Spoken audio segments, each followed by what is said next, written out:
morning, good afternoon, and good evening, everyone, wherever you're at in the world. Welcome to Last Raps Baseball's live commentary of Major League Baseball. Today, it is Memorial Day, and we are going to be bringing you the San Francisco Giants and the Detroit Tigers from the Motor City at Comerica Park. Both of these ball clubs are playing pretty good ball right now. The Tigers are tied for the most wins in all of baseball with 34 against 20 defeats. The San Francisco Giants are not that far behind. They're playing good ball as well at 31 and 22. Today it'll be a matchup of two youngsters. It'll be Hayden Birdsong going for the Giants against Keider Montero of the Tigers. And we're first of all going to give you the starting lineups today for the visitors from San Francisco. Leading off and in right field is number 5, Mike Yastrzemski. Batting second and playing third base is number 26, Matt Chapman. In the 3 spot and in center field is number 51, Jung-Hoo Lee. The cleanup spot and doing the designated hitting is number 41, Wilmer Flores. Batting fifth at shortstop is number 2, Willie Adames. Hitting in the 6th spot and playing first base is number 31, Lamont Wade Jr. Hitting 7th and at second base is number 49, Tyler Fitzgerald. Hitting 8th and doing the catching is number 14, Patrick Bailey. And batting 9th and in left field is number 29, Luis Matos. And as we mentioned, they're going to be facing Keider Montero, who takes to the hill for Detroit. He's making his 7th appearance of the year. He's already had 4 starts. In the 2 other games that came as reliever.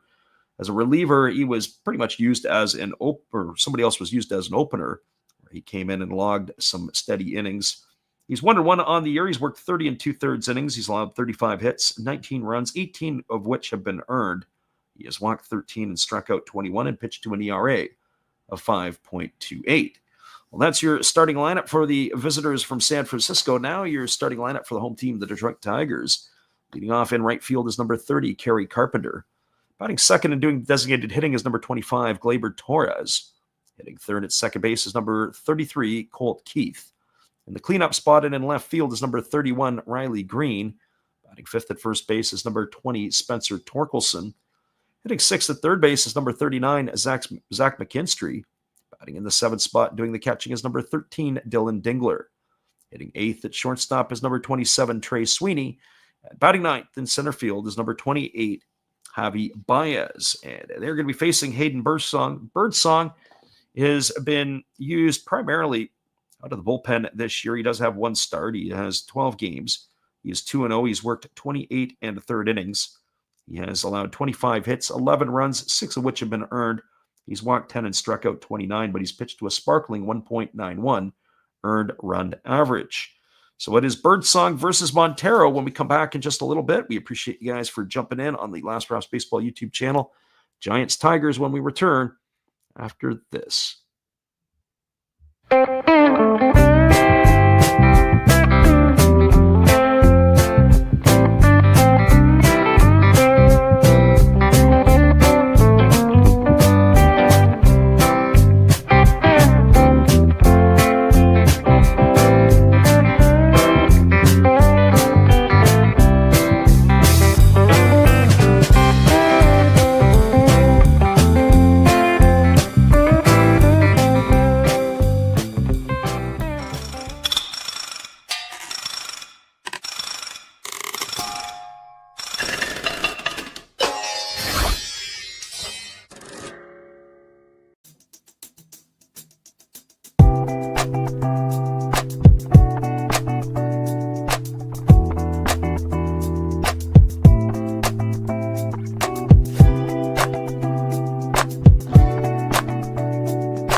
We got ourselves Giants and Tigers in just a few moments. We'll be back after these timeouts.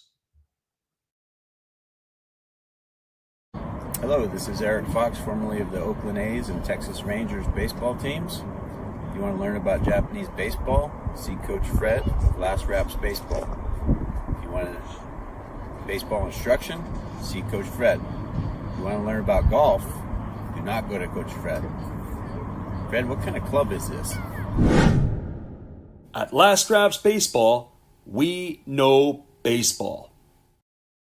That's right, everybody. We know baseball, and it is the Giants and the Tigers coming up here in just under 3 minutes' time. First pitch is slated for 1:10 Eastern. It is a beautiful day in Detroit. It is 67 degrees and sunshine. The wind is blowing from left to right, as it is going to be a 1:10 first pitch, as we mentioned, and we'll be back in just a couple moments. We appreciate you guys for jumping in with us here. And our friend Phil Cantalon is on. He says, "Let's go Giants," and we're glad you're with us there, Phil. We'll be right back in just a few after this musical timeout.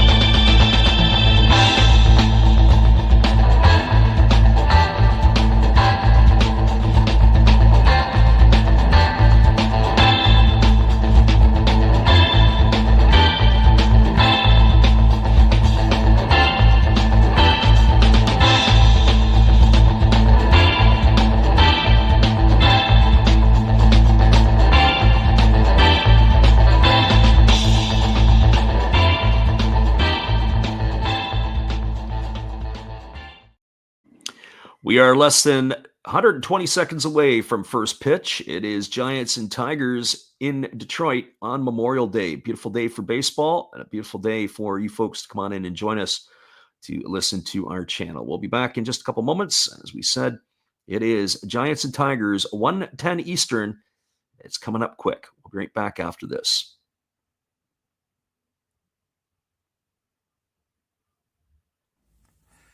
This is Steve Rademacher, and I'd like to introduce you to my channel if you haven't seen it before.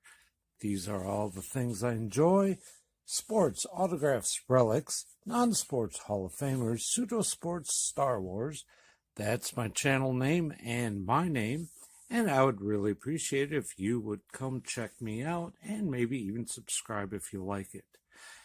Thank you for that for now, and back to your ball game.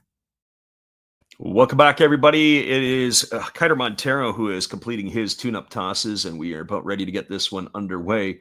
Umpires for today's game: behind the plate, it'll be Phil Kuzi, or Tony Randazzo is working first base. Dan Bellino is at second, and Clint Vondrak is in the rocking chair over at third base. The Tigers are coming off a victory yesterday as they were back behind their ace, Tariq Skubal, as they knocked off the Cleveland Guardians 5-0. Skubal was outstanding yesterday, only allowing 2 hits in his complete game and striking out 13 batters along the way. The Giants yesterday, behind Robbie Ray, who got his 7th win of the year, defeated the Nationals 3-2 in Washington as they continue the road trip. They were 3-5-0. Nationals were 2-5-1, and it was Walker who picked up his 10th save of the year for the Giants. Well, the game is upon us, and we're ready to get this one underway. The American flag is blowing beautifully in center field, and Kiter Montero is ready to take to the bump here in this one.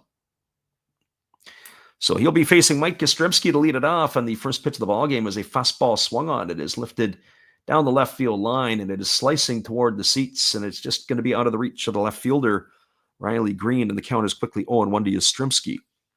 Yastrzemski on the season, batting .262, entering today's game with 5 homers and 17 runs batted in. Batting from the left side here against the right-handed throwing Montero. As the right-hander gets the sign and rocks into the windup, delivers. It's a breaking ball that drops in for a called strike. And now Montero's ahead in the count at 0-2. So no balls and 2 strikes. For those of you who are new to the channel, it is old school radio. We like doing the calls of the games. We've been squeezing in more Major League games this year. We do the Japanese late night games. So hopefully you can join us for some of those in the future. There's a fastball swung on. It is grounded softly up the middle. Moving to his left is Sweeney. He fields it. He throws to first. And Yastrzemski is going to be retired. It's a ground out 6-3 to start the ball game. So 1 up and 1 away. That'll bring up the third baseman in Matt Chapman. Well, for Chapman on the year, he's hitting .216. He's got 9 homers and 25 runs batted in, but it is without a doubt he is considered to be one of the best third basemen, if not the best fielding third baseman in all of baseball.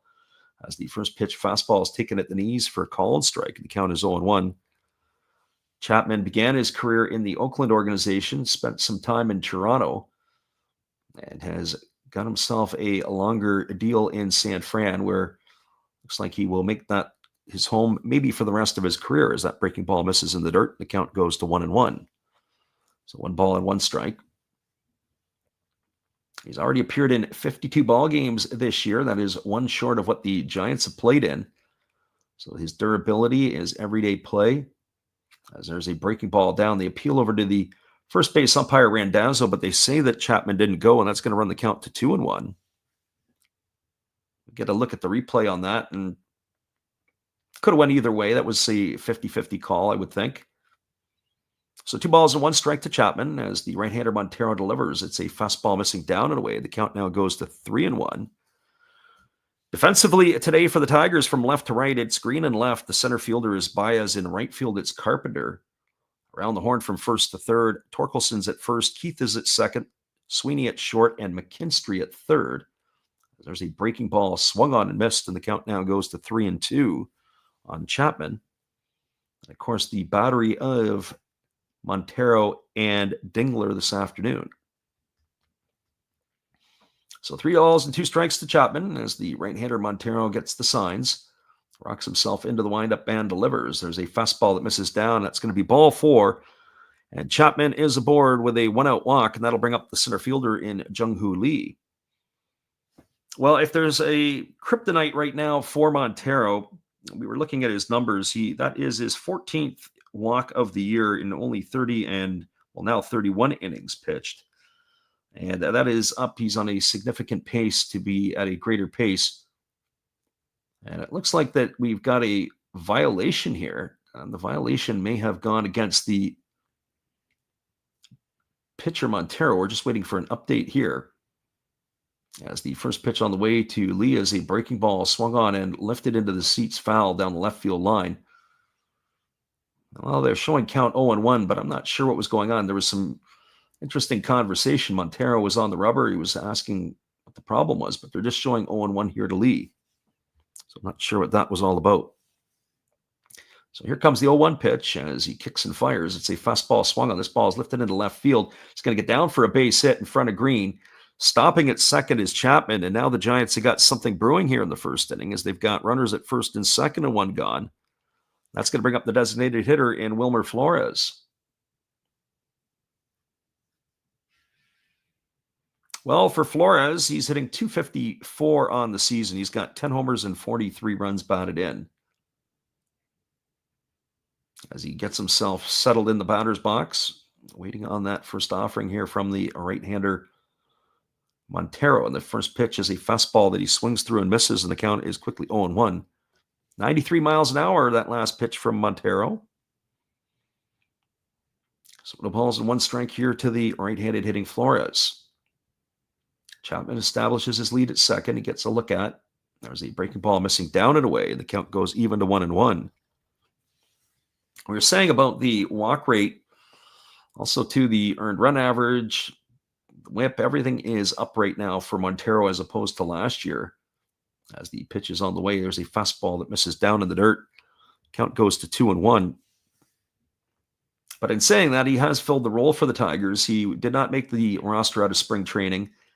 The Tigers had their rotation set, but he has come in as Casey Mize was on the injured list, and they've used him as a spot starter in the doubleheaders when the Tigers have had to play the extra games during the week. Here's the 2-1 pitch. Breaking ball swung on and missed. The count now is even at 2-2 to Flores. But it begs the question, and I was talking about it prior to the game today, about the Matt Manning, the former number 1 pick of the Tigers, and some other players that Montero has just passed, or at least in the eyes of the management has passed. They haven't even got sniffs or opportunities yet. Breaking ball misses down and away. Counts 3-2 to Flores. And the Tigers are still eagerly waiting the return of Alex Cobb, who they signed in the offseason from the Guardians, who had spent time in the Giants organization. Alex Cobb, the veteran, had off-season hip surgery, and he's yet to appear in a regular season game for Detroit. But one would have to think that he is going to be coming sometime soon here, at least for the back half of the year. Here's the pitch. Fastball swung on the fist, grounded over to the right side, fielded moving into the 4-hole by the second baseman, Keith. His only play is going to be to first. Flores is in the books on the ground out, 4-3. He's gone for the second out of the inning. Everybody else advances. Chapman moves over to third. Lee advances over to second, and that is going to bring up the shortstop in Willie Adames.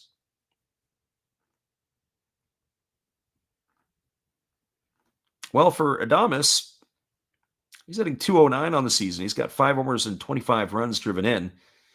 This is his first year with the Giants after spending much of his career with the Brewers.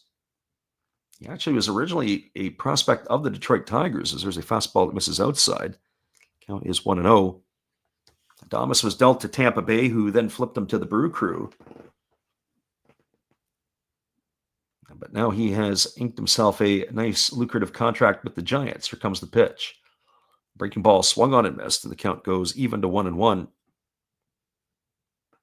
But he hasn't quite given them the offensive production that maybe they would have expected. He's been able to produce with the Brewers. His power numbers are not quite there, and his average is down a bit. But he does play a steady shortstop as that fastball misses inside. Count is 2-1. I have to say, I do like this Giant lineup.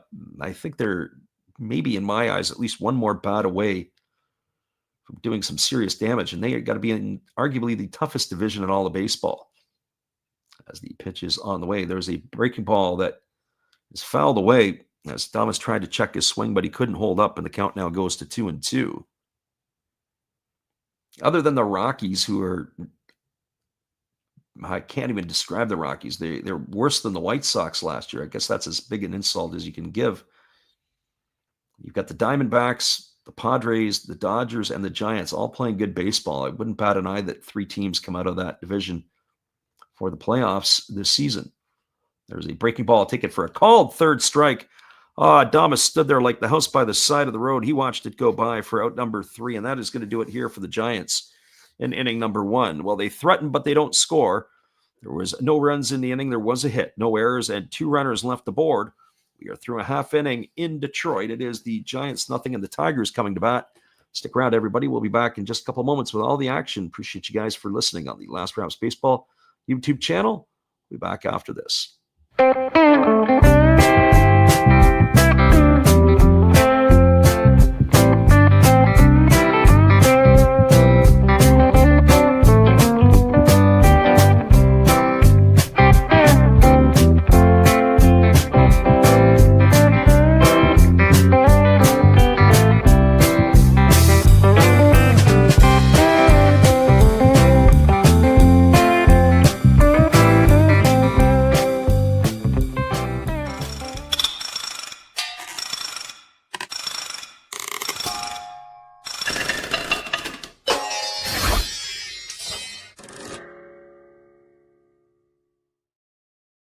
It is Giants and Tigers, 0-0 as we move to the bottom half of the first. We'll be back after this musical timeout.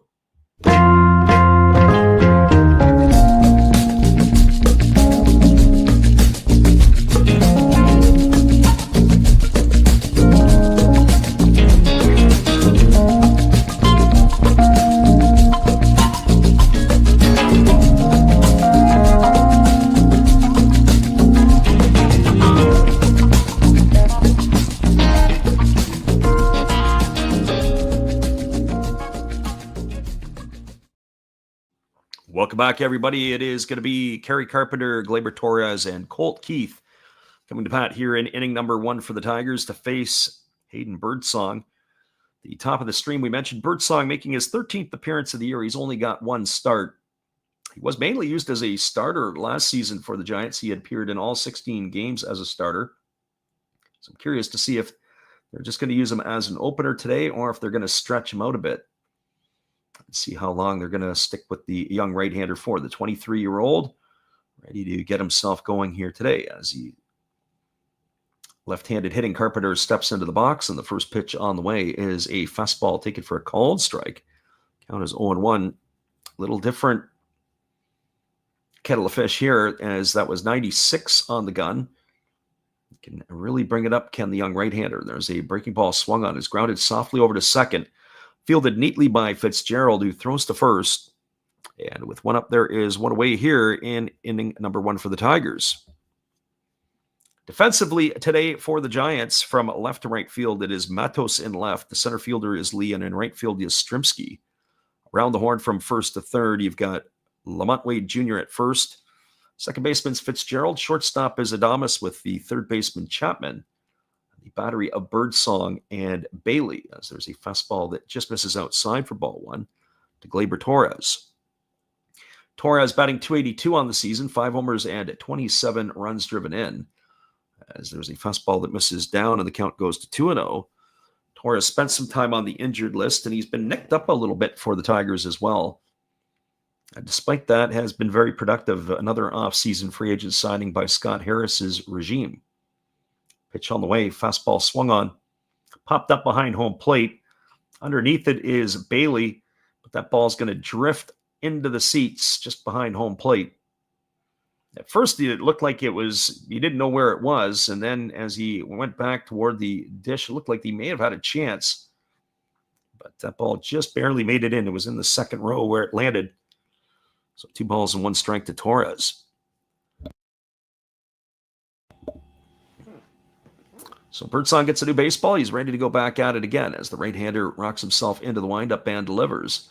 Breaking ball swung on and missed, and the count runs even to 2-2 on Torres. 2 balls and 2 strikes. Torres waggling the bat as the right-hander delivers. Fastball swung on and it's fouled away. That was dialed up to 98.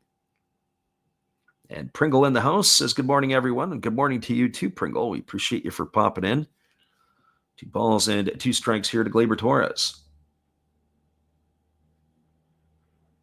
Right-hander Birdsong kicks and delivers. It is a fastball swung on and missed. And Torres is in the books for the second out of the inning. That's the first strikeout for Birdsong. So 2 up and 2 away. That's going to leave it all up to the second baseman and Colt Keith. It's a beautiful day for baseball in Detroit, as we mentioned at the outset. Sunny and 67 degrees at game time. The other part to this is that the weather has been a little dicey at times. It's been kind of cool in that part of the Midwest. Fastball swung on and fouled away, and the count is quickly 0-1 to Keith. But just in time for Memorial Day, the sun is out, the guns are out, and people are enjoying the sunlight in Detroit. So no balls and 1 strike to Colt Keith. Keith has got his average up over 200. He's hitting .218 with 4 homers and 14 RBIs. Breaking ball that misses inside, and the count goes even to 1-1. Had a tough start to the year, did Colt Keith. Pringle says he's on the Giants today, and I'm not sure about that one. That would be a tough pick. There's a breaking ball swung on. It's lifted into deep left field, moving over back, and it hits Montos in the glove. It bounces off the ground, and it goes into the bullpen. Going to have to wait to see how they score that. I don't know if they're going to be an error on the left fielder or if it's going to be a double. They're already saying it could be a double. And if so, that would be Keith's eighth of the year. There's not a whole lot of wind, but Matos played that one not very well. We're watching again on the replay. I don't even know if he got a glove on it. He got turned around, and then he whiffed at it, and now, of course, he's getting the Motor City cheer. So as of right now, they're ruling that as a double, but we'll wait and see. There's a first pitch delivered to Riley Green that swung on and lifted foul down the left field line. It's going to drift into the seats. Count is 0-1. We're going to look at the replay again on that. And it looked like it got him right off the tip of the glove. I'd be giving him an error on that one. The zoo route that he took to get to the ball, not being able to stop it, knock it down, or anything. And there's a fastball swung on. It's also lifted into left field. The ball's a magnet, and it finds Matos, but this time he makes the grab as he slams into the wall. And that is going to do it there. Well, I don't know if it was a run or a hit or an error quite yet, but we'll get that for you in a bit. So that is going to do it here for the Tigers in their half of the inning. So there was no runs in the inning. We're calling it an error. No hits, one error, and one runner left aboard. We are through one complete. The Giants are lucky. They come away unscathed in that one. It is the Tigers nothing and the Giants nothing. We'll be back in just a couple of moments. We appreciate you guys for hanging in here with us. Deep sigh of relief for the Giants fans when we return after this.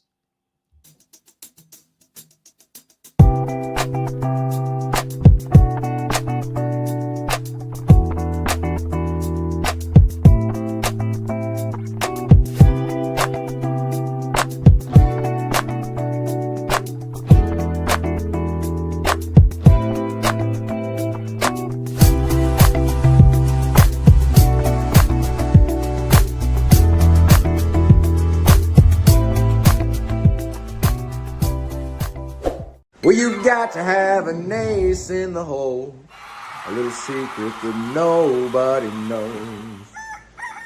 Life is a gamble, a game we all play, but you've got to save something for a rainy day. You've got to learn to play your cards right if you expect to win in life. Don't put it all on the line for just one roll. You've got to have an ace in the hole.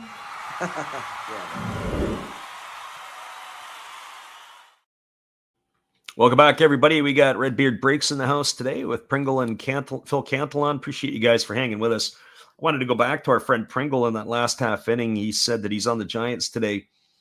If I had to make a prediction on this one before the game, it would have been staying away from this, because with Birdsong as the starter or listed as a starter, I didn't know if they were going to use a bullpen day or a full bullpen day, or if Birdsong would just come out for one inning, or if he would actually get a lengthened start.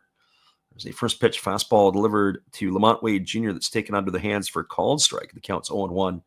It's Wade Jr., Fitzgerald, and Bailey to face Montero here in the second.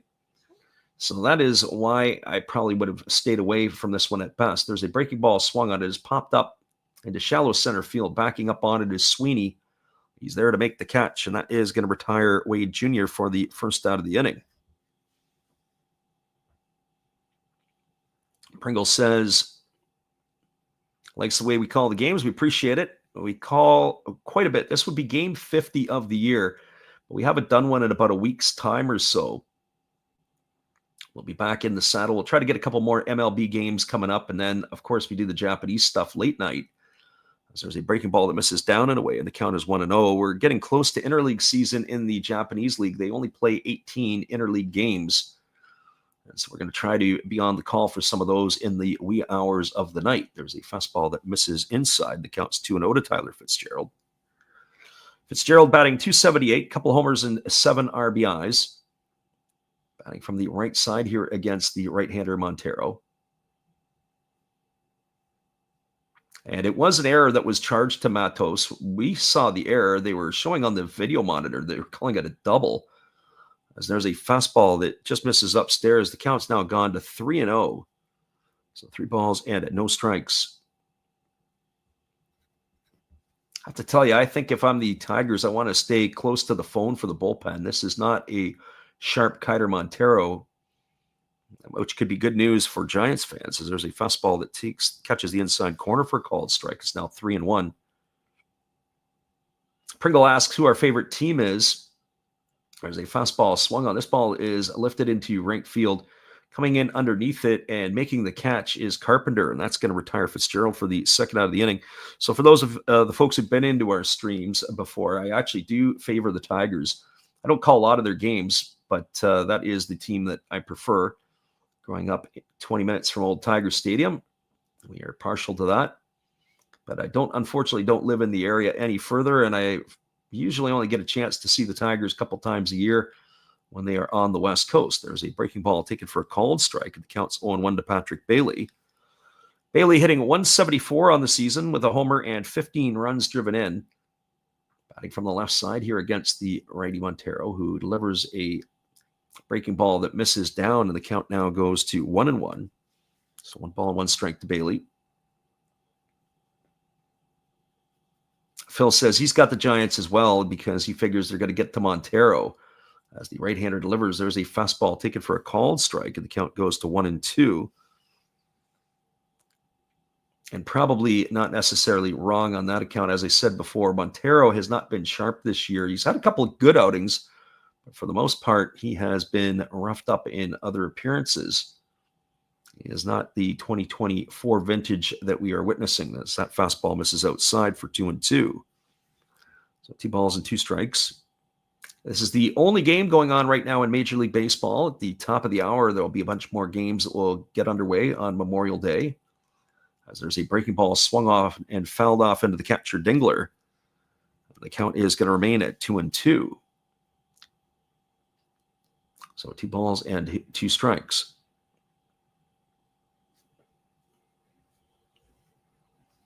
Right-hander ready to go again, and as he rocks and delivers, fastball swung on and lifted foul down the left field line. Again, the count remains at 2-2 to Bailey. I do like what's going on in San Francisco. I like their pitching staff. I like some of their offensive players. I know they had a general manager change in the offseason. We'll come back and talk about that, as that breaking ball is waved at and missed. Bailey's in the books, and the Giants go quietly here in inning number 2. No runs, no hits, no errors, and nobody left the board. We are now moving to the bottom of the second inning. Your score is the Giants nothing and the Tigers nothing. We'll be back in just a bit. Appreciate you guys for popping in on the Last Raps Baseball YouTube channel. Come back and give you all the action when we return in just a few.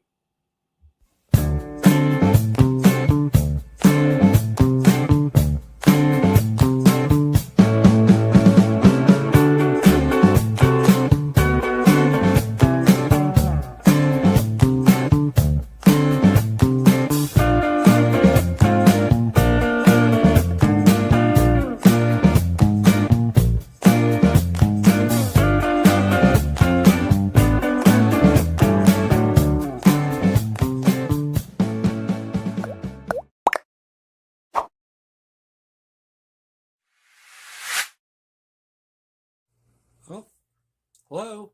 Oh, hey. Yep. I'm just sitting here listening to Freddie call another game here on YouTube. Oh, yeah, going really good. He's calling a great game. Really exciting. Lots of stuff going on. You're lucky it's commercial break right now. I got a second. Oh, yeah, of course I'm having a cold one. Oh, yeah, got plenty of videos coming up this week. You should stop in. Check them out. Leave a like, tell other people. But Freddie's coming back. I got to go catch the game. I will check in with you later. You have a good night, buddy. Bye. Welcome back, everybody. We are moving to the bottom half of inning number 2. It'll be Spencer Torkelson, Zach McKinstry, and Dylan Dingler to come to bat here to face the Giants in the Tiger second inning. Our friend Phil says Montero's solid if he can stay around the plate. His pitch count can be an issue sometimes. Yeah, that is a bit of a problem. I don't know if he's got his best stuff today in watching it, although I have to say his changeup had a little bit of depth in the last inning, and there was a couple of times he threw the change piece and had the hitters out in front a little bit, but there was some nice downward taper to the pitch. Birdsong coming back out for his second inning of work as he rocks into the windup and delivers a first pitch breaking ball that catches the outside corner to Spencer Torkelson. Count is 0-1. Torkelson hitting .241 on the year with 13 homers and 40 RBIs.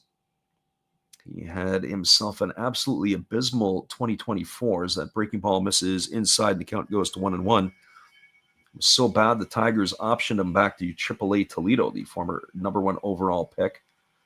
But he's off to a pretty good start, certainly in the month of April, as that breaking ball catches the inside corner and the count goes to 1-2. He was a 30 home run man earlier in his career. And you kind of don't really want to give up on your number 1 picks. But it was almost looking like it could have been a change of scenery, might have been necessary. There's a breaking ball that misses down. Count goes to 2-2 on Torkelson.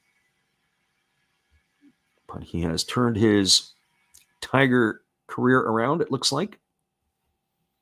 As the right-hander rocks and delivers, there's a breaking ball that misses upstairs. Torkelson checked his swing, but was able to hold up. The count goes to 3-2. So 3 balls and 2 strikes. As the right-hander ready to go again, he rocks and delivers. There's a fastball that misses up and away. It's going to be ball 4. And Torkelson's going to get himself a leadoff walk here to start the second, and that's going to bring up the third baseman in Zach McKinstry. Friend Pringle is asking if we do more games. We're contemplating doing another game today. I'm not so sure that I really want to do another one or not. I was looking at sometimes I look at the pitching matchups. I thought about the possibility maybe doing the Padre game later, but I don't really like the pitching matchups there. I thought maybe doing the Yankees and the Angels late night. That works better for me. Fastball misses up and the count is 1-0. Or we might just skip all the rest of the action today and get one of our podcasts up a little bit later today. So we'll see how that works. So 1-0 to McKinstry as Birdsong kicks and delivers. There's a breaking ball that misses inside. The count now goes to 2-0. And all of a sudden, Hayden Birdsong has forgot to throw strikes. So 2 balls and no strikes to McKinstry. A runner at first is Torkelson. Nobody out here in the second inning. As the right-hander kicks and fires, there's a fastball taken for a called strike, and the count is 2-1. So 2 balls and a strike.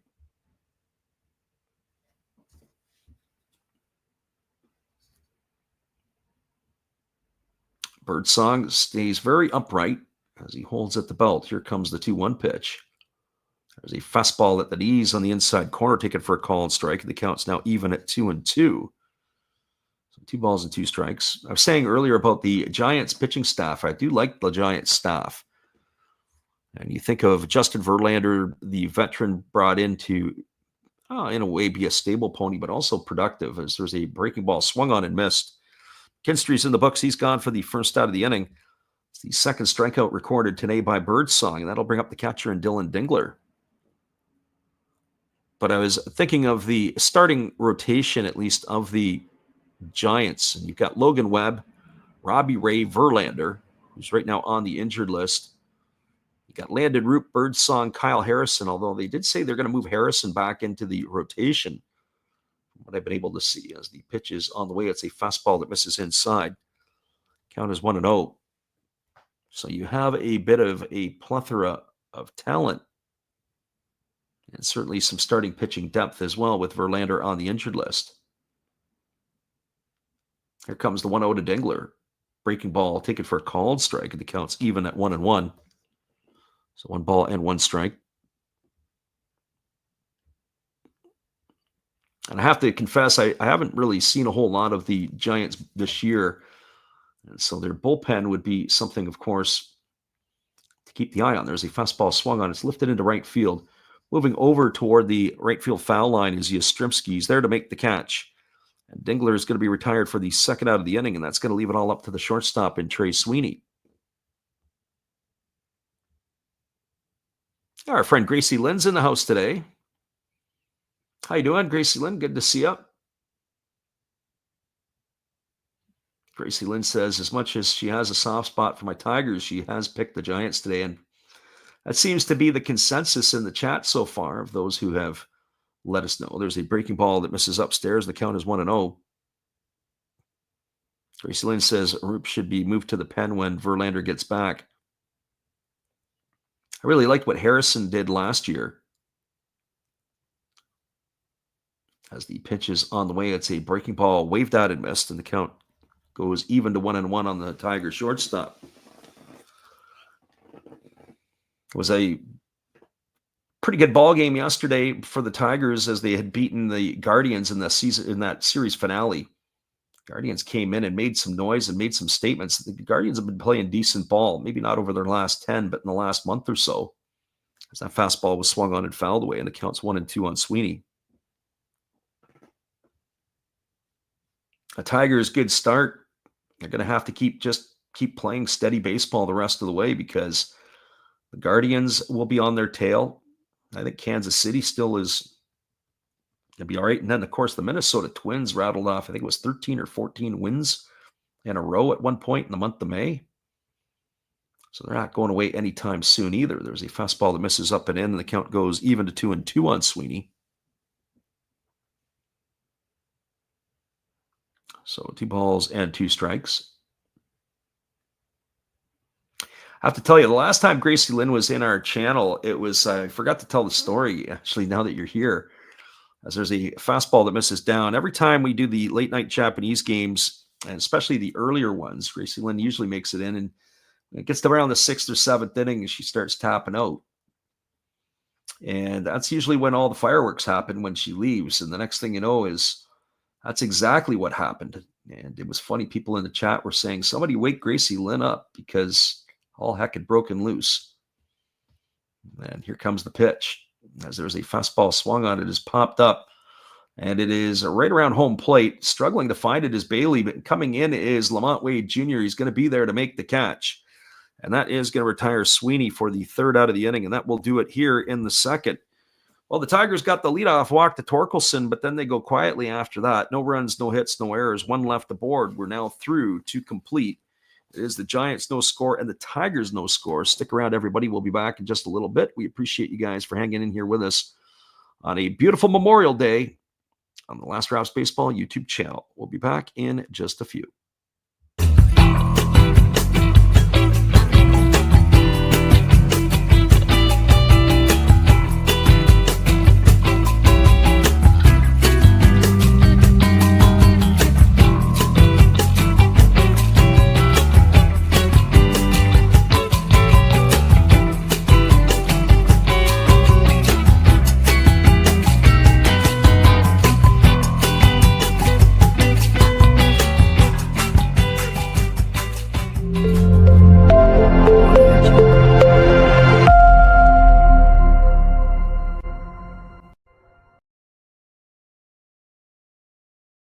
Hello, this is Eric Fox, formerly of the Oakland A's and Texas Rangers baseball teams.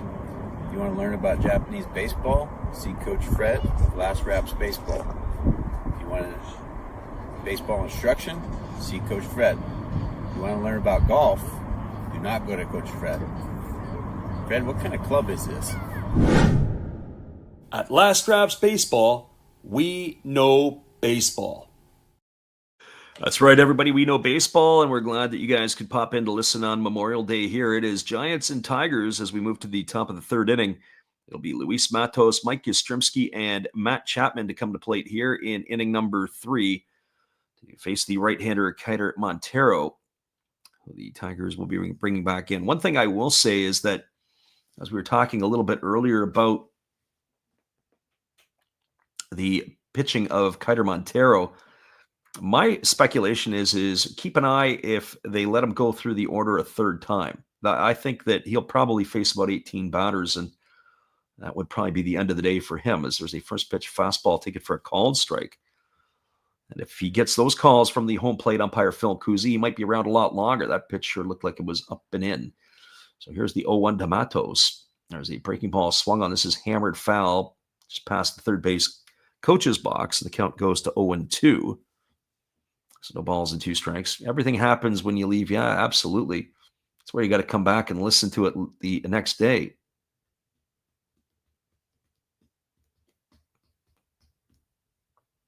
So no balls and 2 strikes.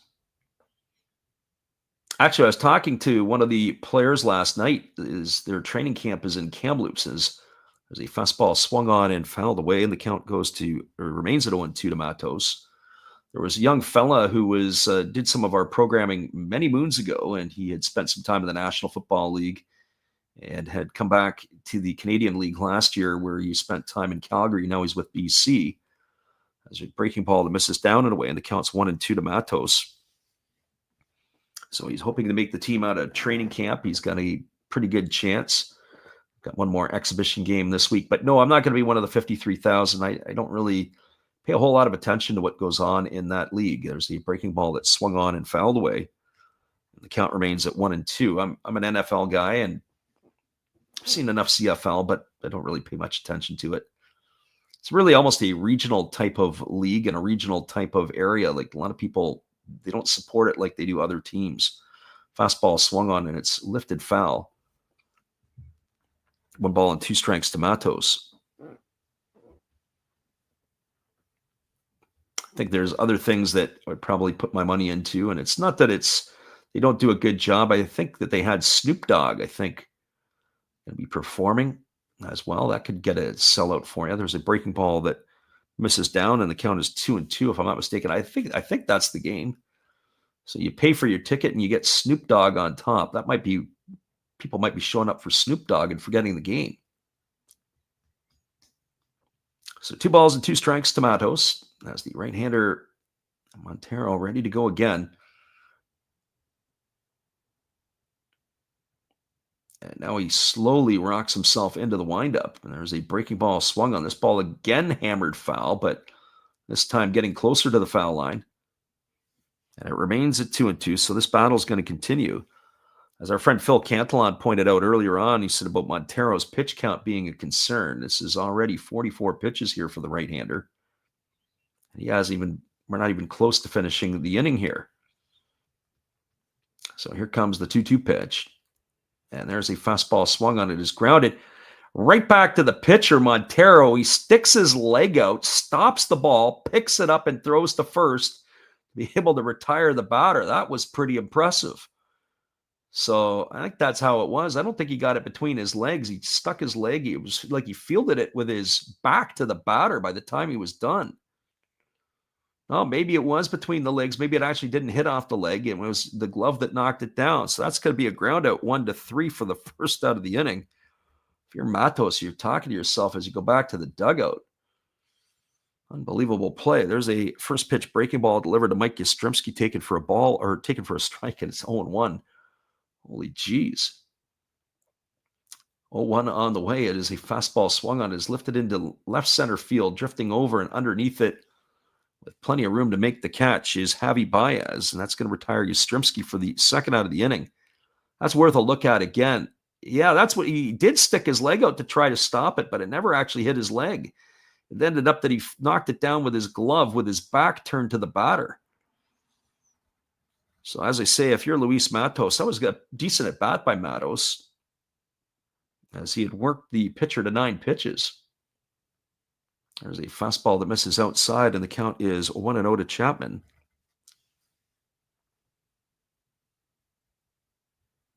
Gracie Lynn says for her, it's college football first and then all the rest.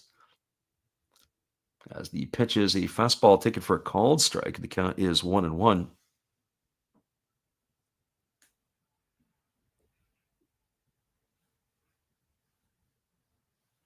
And here comes the 1-1 pitch. There's a fastball that misses inside, and the count goes to 2-1 on Chapman. Yeah, kind of neat the way they do it. I remember the first time I ever experienced something like that. I think it was in Indianapolis a number of years ago. And as the pitch is on the way, there's a breaking ball that misses upstairs. It's now 3-1 to Chapman. And I believe it was Leanne Rimes, when she was very, very popular country singer. She was performing, and she was the performer after the game. And a lot of people stuck around to watch that performance as well. As the 3-1 pitch is on the way, there's a fastball taken on the outside corner for a called strike. It's now 3-2 to Chapman. Chapman, who walked his first time up, was stranded at third to end the first inning.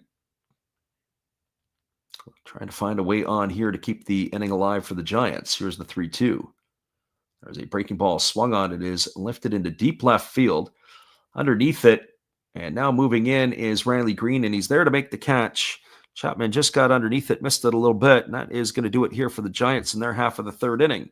Well, there was no runs, no hits, no errors, and nobody left aboard. That is now 8 in a row retired by Montero. Your score as we move to the bottom of the third inning, it is the Giants nothing and the Tigers nothing. Hang tight, everybody. We'll be back in just a little bit with all the action. Appreciate you guys for listening in on the Last Raps Baseball YouTube channel. We'll be right back after this.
Welcome back, everybody. We are cruising to the bottom half of the third inning. Coming to bat for the Tigers will be the 9, 1, and 2 hitters in the batting order.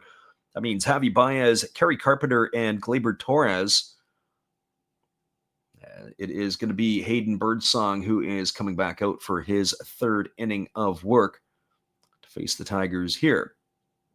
Baez having a renaissance season for him, as he is probably the leading candidate for comeback player of the year. He has been absolutely atrocious over the last couple of seasons in Detroit. And with the start that he's had in playing center field, as there's a first pitch fastball taken for a called strike, the dogs have been called off him for the time being in Detroit. The Tiger fans certainly were not very happy with Javi Baez. And Javi is having an extended conversation with the home plate umpire, Phil Cousy. So no balls and one strike it is, as the right-hander Birdsong delivers a breaking ball that is wildly swung on and missed, and the count now goes to 0-2. But his defensive play in center field, because obviously the Tigers had some injuries with Parker Meadows and Wensiel Perez and Matt Vierling to start the year, they had a problem. They didn't have any more center fielders. And so they moved Javi Baez into the position, and he's played it like a natural. He's one of the considered, I think he's top 10 in WAR in all of baseball. He might even be top 5. There's a breaking ball that misses down. They appeal over to the first base umpire, but it is Tony Randazzo that says, no, he didn't go. It's 1 ball and 2 strikes to Baez. And Baez has been playing a very steady center field for the Tigers, and of course opened up the spot for Trey Sweeney to play every day at shortstop. But offensively, the production from Baez has been significantly better, as that fastball swung at and fouled away. The count remains at 1-2 to the Tiger center fielder. But as I said, if you're looking for a comeback player of the year, this has got to be your odds-on favorite. He's hitting .289 with 6 homers and 29 RBIs, and batting in the 9th spot as that breaking ball misses down and the count goes to 2-2. He does still have some undisciplined swings, and from time to time he runs hot and cold, but for the most part, a much better approach at the plate. There's a breaking ball swung out in the dirt. It is blocked by the catcher. Bailey. He's going to have to throw to first to get Baez. So it is a strikeout, 2-3 on the putout, as he's gone for the first out of the inning, and that'll bring up the top of the order in Kerry Carpenter.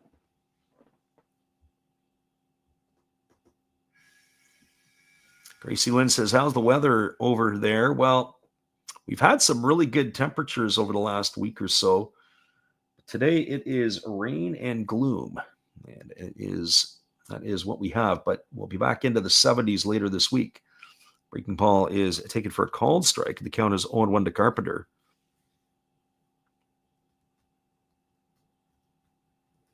Certainly not the weather that they have in Detroit. A beautiful crowd and a beautiful day in the Motor City. Fastball at 95 misses upstairs to Carpenter, counts 1-1.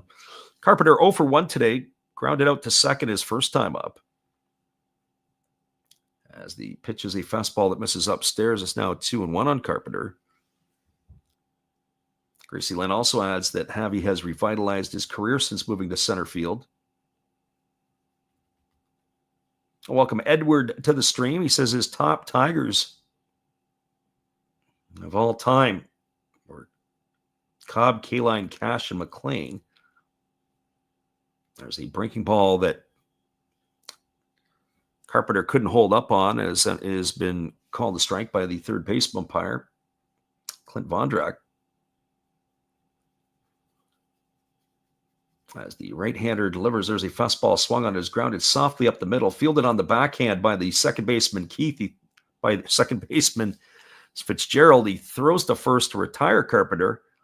That's going to bring up Gleyber Torres. Down to 4-3 for out number 2. Nice play there by Fitzgerald. I was reading the chat there as Edward had popped in. Yankee killer pitcher was I forget the pitcher in the 60s. Or is it late 50s, early 60s for the Tigers? He was a black fella who owned the Yankees. As that first pitch was a breaking ball missing down to Torres for ball 1. And there's a changeup that catches the inside corner, and the count goes out even to 1-1 on Torres. Nothing better than a day of baseball, that is for certain. There's a breaking ball that is swung on and fouled away. The count is 1-2 to Torres. As we mentioned, we were contemplating maybe running a second game later today, but a little mixed. I don't know if I like the pitching matchups, and I don't know if we did, it might be the Yankees and the Angels. As that fastball is swung through and missed, and that is going to retire Torres for the second time today via the strikeout. He has gone for out number 3, and that's going to do it here for the Tigers in their half of the third inning. They had no runs in the inning. There were no hits, no errors, and there was nobody left aboard. Only one hit between the two teams in this one so far. We were now going to be heading to the top of the fourth. Edward Cantor says he forgets. Maybe it's Mickey Lolich, because that would have been the guy that I would have thought of as well. We'll be back in just a few, everybody. Top of the fourth is around the corner. Here is our friend Matt Hollis to keep you in tune. Good evening, ladies and gentlemen. Namaste. Hey, I hope you guys have been enjoying the game. My name is Hollis. I've got a YouTube channel called Another Hollis Build. I love baseball cards. I open up brand new product for you guys. I open up old stuff. I do breaks. I do auctions. All kinds of stuff concerning baseball. I'm Friars faithful, Padres to the end. I also love Garbage Pail Kids and my animals. I have a ton of animals. It's like a mini petting zoo here around my house. I also love my city. San Diego, baby. I take you all around the city and show you what's up. If you guys dig stuff like that, cruise on over and check it out. It's Another Hollis Build. If you dig it, subscribe. I'd really appreciate to have more follow me along on the journey. Hey, either way, you guys have a wonderful day or a beautiful, beautiful evening. No matter which one it is, make sure that you make it great, my friends. Big up Last Raps Baseball. Yeah, Freddie, let's go. One love and peace. Yeah, man. Welcome back, everybody. That is our friend Matt Hollis. Be sure to check him out when you get a chance. He is definitely one of our finer supporters at Supporter Channel. Despite being a San Diego Padre fan, we still like Matt. Well, coming to bat for the Giants in the fourth inning, it is Jung-Hoo Lee, Wilmer Flores, and Willie Adames to face the right-hander Kiter Montero. If you would have told me before this game that it would have been a pitcher's duel here this afternoon, I might have doubted a bit, at least through the first 3 innings, as Montero rocks himself into the windup and delivers. And the first pitch is a breaking ball taken for a called strike. Count is quickly 0-1. 53 pitches for the right-hander through the first 3 innings. As the right-hander kicks and delivers, there's a fastball on the inside corner for a called strike. Counts 0-2. The Tiger, or the Yankee killer that I was thinking about, was Earl Wilson, who was a pitcher for the Tigers. He had himself some pretty good years, and he definitely was one that had the Yankees' numbers. There was a breaking ball that swung on and fouled away. Count remains at 0-2. Certainly Mickey Lolich, in his time in the 68 World Series, not only was he a Yankee killer, but he was a Cardinal killer, as he won 3 games in the 68 World Series for the Tigers. As the pitch is a fastball swung on and grounded foul over on the first base side. The count remains at 0-2 to Jung-Hoo Lee. I haven't had a chance to see Lee play much this year, but got a chance last year to see him a little bit, and it was a lot of fun. John Doe in the house. He says, listening from the Panhandle of Florida. Appreciate this. And yeah, it is the love of the game as that pitch misses down, and it's now 1-2 to Jung-Hoo Lee. Right-hander Montero kicks and delivers again. Breaking ball swung on, grounded over to the right side, fielded by Keith. Picked up neatly, throws to first, and that's going to retire Lee on a ground out 4-3 for the first out of the inning. That's 9 in a row set down now by the Tiger right-hander, and that'll bring up the designated hitter in Wilmer Flores.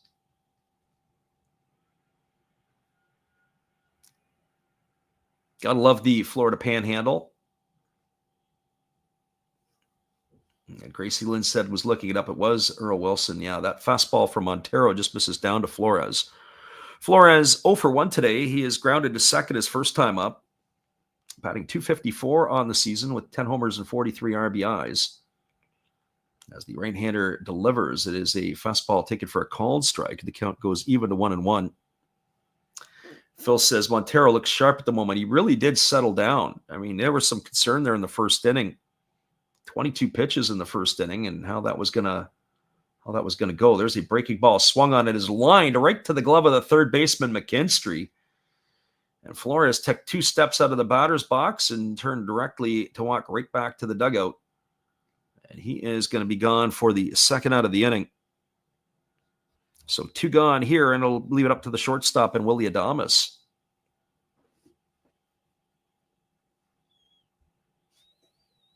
Well, the right-hander ready to go again. Kicks and delivers. There's a breaking ball swung on and missed. Count is 0-1 to Adames. Adames was called out on strikes his first time up. 0 for 1 today in this one. Montero's only got 2 strikeouts so far. As the pitch is a fastball swung on, its chopped softly foul. Right to the third base coach, and the count now is 0-2 to Adames. The only hit of the ball game has come from Jung-Hoo Lee. The Giants have had 2 base runners. The Tigers have had only 1. As the right-hander kicks and fires, it is a breaking ball swung on. This ball is popped up in the infield. It's on the right side. It's playable. Underneath it is Keith, and he makes the catch. And that's going to do it as the Giants go quietly and in order again here in inning number 4. No runs, no hits, no errors. Nobody left the board. We're skipping along in this one. We're not even an hour in, and we're almost 4 innings deep.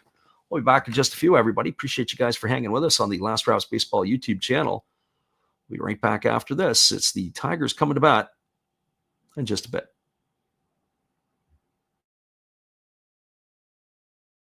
Hello, this is Eric Fox, formerly of the Oakland A's and Texas Rangers baseball teams.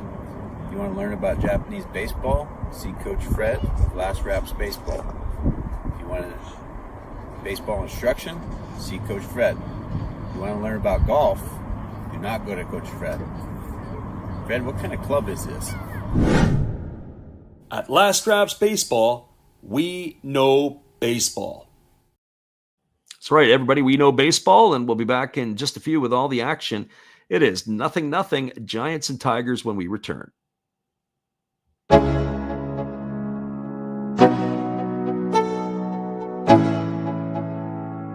Let's go. Yo. I'm like an addict, do I gotta have it. I ain't even playing, got a really bad habit. If it moves, gotta grab it, fuse like a magnet. Lose, won't have it till I'm doomed in a casket. I ain't playing, got a weird mind. If you work 8 hours, I'ma work 9. If the shoot tastes sour, you should taste mine. I'ma stay in power for a long time. Get up, nah, I ain't a quitter. Toss me the ball, I'm a really big hitter. Big picture, I'm a straight killer. Rising the song to the highest bidder. Got juice, got gas, I'ma move fast. New shoes, new tracks, like who's that? I'm new, come back, better than last. Yeah, it's a new me, never. Welcome back, everybody. It is going to be Colt Keith, Riley Green, and Spencer Torkelson to come to bat here for the Tigers in inning number 4. We're looking ahead to our schedule to try to pace out to see who exactly we're going to be calling over the next little bit. And we are leaning toward the Giants and the Tigers on Wednesday again. Nothing tomorrow on the channel, as there is a breaking ball that's taken for a called strike. The count is 0-1. That'll also be a day game. It'll be Roop against Job. So I'd like to see what that has to offer. And then we're not really sure if we're going to be doing anything. I may be in Seattle to catch the Mariners and Nationals because I'm excited to see Mackenzie Gore go to the hill for the Nats on Thursday. As there's a breaking ball swung on. This ball is lifted into center field. It's going to get down for a base hit. And Colt Keith is going to have the Tigers' first hit, but it's the second time he's been aboard today. The first time he reached on the error by Matos. So he's got himself aboard with a leadoff single. That's going to bring up the left fielder in Riley Green. So I'm going to try to get down to see the Nats and the Mariners on Thursday. They haven't announced the Mariners starter for that one, but definitely queuing up to want to see Mackenzie Gore. Even though he's got a 2-5 record, he leads all of Major League Baseball in strikeouts. The one-time Padre prospect, as there was a fastball that misses up and away, and the count is 1-0 to Riley Green. Heavy price to pay. I believe he was in that Juan Soto deal.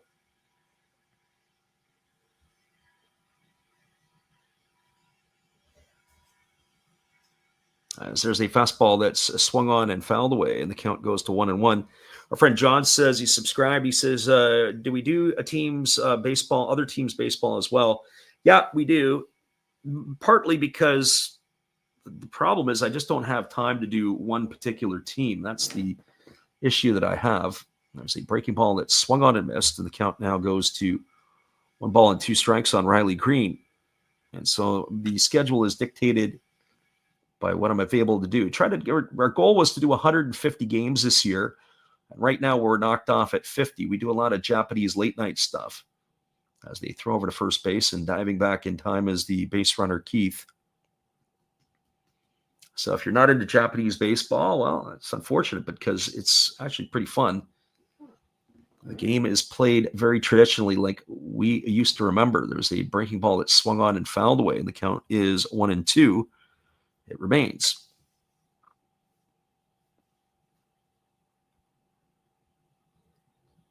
Gracie Lynn says, any timeline on Matt Waldron?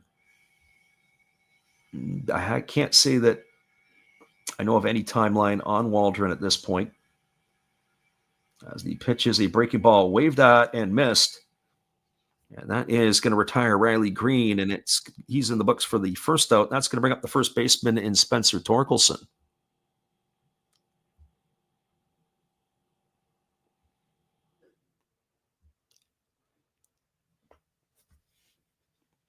Well, that brings Torkelson to the plate. He's officially doesn't have an at-bat today as he walked his first time up. The first pitch is a breaking ball that misses up and in, and the count is 1-0. So 1 ball and no strikes.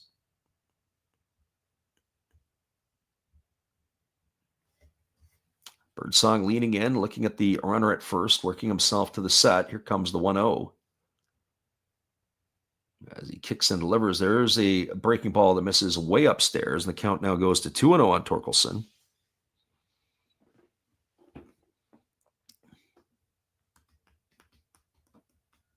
Gracie Lynn says, yeah, normally we do the late night NPB.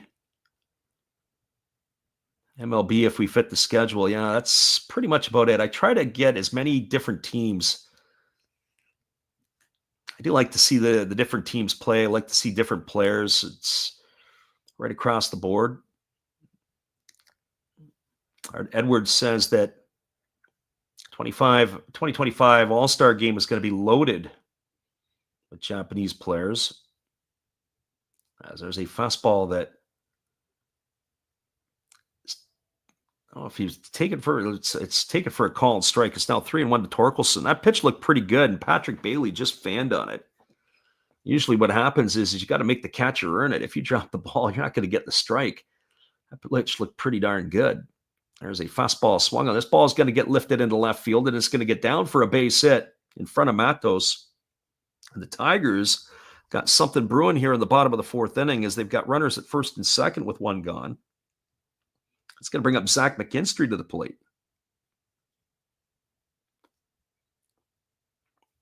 And for McKinstry, he is 0 for 1. He has struck out his only time to the plate. As our friend John says, appreciate the hospitality. Yeah, we're generally on quite a bit at times. Sometimes it's sporadic. Sometimes my own schedule doesn't allow for it to be on as much as we'd like to be. We have fun in doing it, and we definitely enjoy the folks that do come in too. We have different crowds sometimes, even in the late night games. Sometimes we got the gamblers in there. Sometimes we got the people that just want to listen to the game. There's a fastball that swung on a grounded foul down the first base line. Count is 0-1 to McKinstry. We try to keep the banter with everybody as well as best we can. So no balls and 1 strike to McKinstry as the right-hander Birdsong checks the runner at second. There's a breaking ball that drops in for a called strike, and now it's 0-2 to the Tiger third baseman.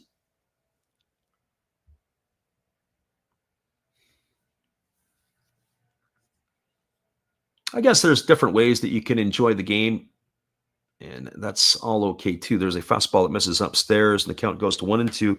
When you think of the overall engagement of the sport, if people are leaving after the 6th or the 7th inning because there's a run spread, if it means that people are putting money down on games or betting on their props or whatever it is, and it keeps them around to watch in different ways, I guess that's all the benefit too. There's a breaking ball swung on. This ball is lifted into left field. Again, Matos gets turned around, but he's going to haul that one in on the warning track. Oh, I don't know, but there's a lot of adventure going on in left field there with Luis Matos. That is going to retire McKinstry for the second out. Retreating back to second is Keith. That's 2 in the books here. It's not like the wind is swirling. It's not like they're playing in San Francisco. They're playing in Detroit. And the left fielder Matos has been making an adventure in left field. One would have to think that as the game progresses, they may have to replace him in that position. As that first pitch fastball is taken for a called strike, and the count is 0-1 to Dingler. Bob the Gambler says, guess which one he is. There we go. And we like those people just the same, too. There is a breaking ball taken for a called strike, and now Birdsong's ahead in the count at 0-2 to Dingler. Runners at first and second, 2 gone here in the 4th inning. Dingler, who is 0 for 1 today, looking to try to punch a hit here for the Tigers. There's a breaking ball swung on. This ball is golfed into left field. It's going to get down for a base hit. Matos charging it. He picks up the throw. Here comes the throw to the plate. Is it in time? And they can't get the tag on Keith as he's avoided the tag. He slides in safely, and the Tigers have taken an early 1-0 lead on an RBI single off the bat of Dingler. The throw from Matos wasn't that bad. It was actually pretty good. It was just a little bit up the line a bit. Bailey had caught the ball, and he had reached to tag Keith. We're going to get a look at the replay. I wonder if they're going to, that's why the ball ended up squirting by the catcher nonetheless. He applied the tag on him. We didn't see that the ball had squirted through. If he would have caught the ball, I still don't think that he would have made the play. Torkelson goes to third all the way around. Dingler with the single. He advances to second on the ball that got away. We'll have to see if they're going to rule that as an error or not. So the Tigers have grabbed themselves a 1-0 lead. That brings Trey Sweeney to the plate with 2 gone. That runner's at second and third. And they're going to charge, have a day, Matos. It is an error charged to Matos. So a single for Dingler. He advances to second on the throw. The second error of the day by the left fielder. That's a little bit harsh. I have to tell you, the throw, it did get away from the catcher Dingler, but the throw was pretty good. You got to stop the ball. And there's a breaking ball that's down in the dirt, and the count is 1-0 to Sweeney. If you're a catcher, catchers are paid to stop balls, and that one got far too easy through the backstop of the Giants. I generally like Patrick Bailey. When I've watched Bailey play last year, obviously he made Joey Bart expendable. Bart wasn't doing much of anything in San Fran in his tour. But Patrick Bailey has been pretty decent as that breaking ball misses up and in, and the count goes to 2-0. Just as we were saying about Kiter Montero, keeping an eye on him for when he will expire, you'd have to say the same about Birdsong here. There's a breaking ball that drops in for a called strike, and the count goes to 2-1.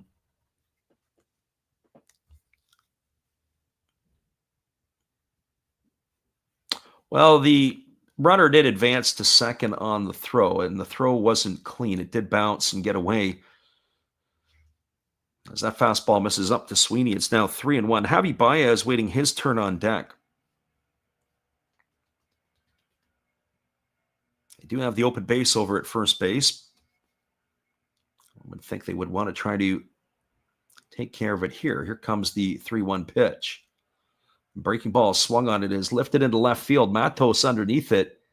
And he's there to make the catch, and he probably gets himself another Motor City cheer as he hauls that one out in for the third out of the inning. And that is going to do it here in the 4th for the Tigers. But the Tigers get on the board. They got 1 run in the inning on 3 hits. There was an error, and there were 2 runners left the board. Your scores were now through 4. It is the Tigers 1, the Giants no score. Stay with us, everybody. We'll be back in just a few. We appreciate you guys for hanging here with us on the Last Raps Baseball YouTube channel. We'll be right back after this. It is 1-0 Tigers when we return in just a bit. Oh, hello. Oh, hey. Yep. I'm just sitting here listening to Freddie call another game here on YouTube. Oh, yeah, going really good. He's Calling a great game. Really exciting. Lots of stuff going on. You're lucky it's commercial break right now. I got a second. Oh, yeah, of course I'm having a cold one. Oh, yeah, got plenty of videos coming up this week. You should stop in, check them out, leave a like, tell other people. But, Freddie's coming back. I got to go catch the game. I will check in with you later. You have a good night, buddy. Bye. We are moving ourselves to the top of inning number 5. It'll be Lamont Wade Jr., Tyler Fitzgerald, and Patrick Bailey to come to bat when we return right after this.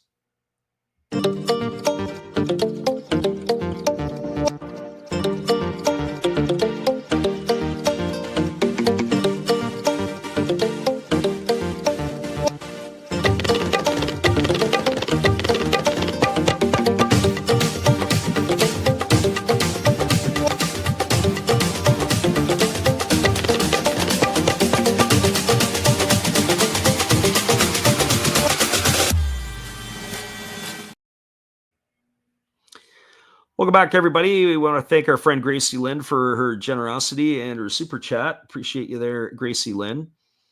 She goes on to say that Joey Bart hasn't been doing much in Pittsburgh this year, and Pittsburgh has been very underwhelming. That is for certain. As the first pitch delivered to Lamont Wade Jr. is taken for a called strike, and the count is 0-1. Wade Jr. popped to short his first time up. He's 0 for 1 in this one. Batting from the left side against the right-hander Montero. There's a fastball swung on. It is taken on one hop on the backhand by Torkelson, and he's going to win the race to the bag over at first base. That's going to retire Wade Jr. on a ground out to 3. So 1 up and 1 away, and that's going to bring up the second baseman, Tyler Fitzgerald. If you're keeping along with us at home, it's 12 in a row retired now by the Tigers starter, as he has been very, very solid here this afternoon after that first inning. As the first pitch on the way, it's a fastball taken at the knees for a called strike. The count is 0-1. Montero now at 68 pitches. As we said, keep your eyes on the phone here. After the 5th inning, there's a fastball swung on. It has popped up behind home plate. Giving chase is Dingler, and he's going to watch that one drift into the seats. It landed into the 3rd row. Now it's 0-2 here to Fitzgerald. No balls and 2 strikes.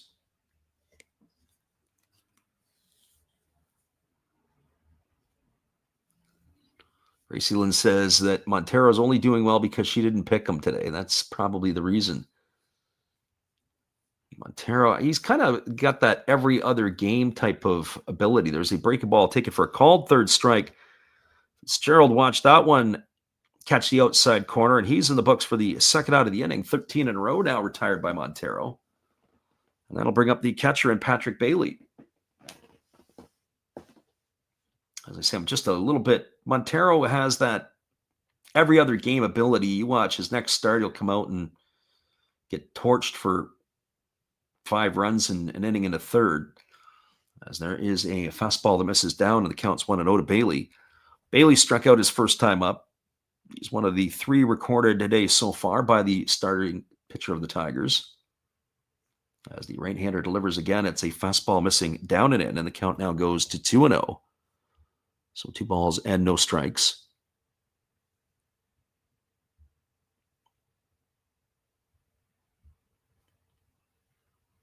The Tigers enjoying 1-0 lead here on the top of the 5th inning. Montero delivers. There's a fastball that's taken for a called strike. Counts now 2-1. I have to say now, Phil Cousy has kind of opened up the zone a little bit. I don't know if it started that way. And they're already on the phone, and it looks like maybe they're going to get some scurrying in the pen. There's a breaking ball that is a grounded foul over on the first base side. The count's now 2-2 to Patrick Bailey. I mentioned before, I said my guess would have been 18 hitters that Montero would face. And once he got past the 18 hitter mark, get ready for the bullpen. Montero to this point has thrown 74 pitches. 51 of them have been for strikes.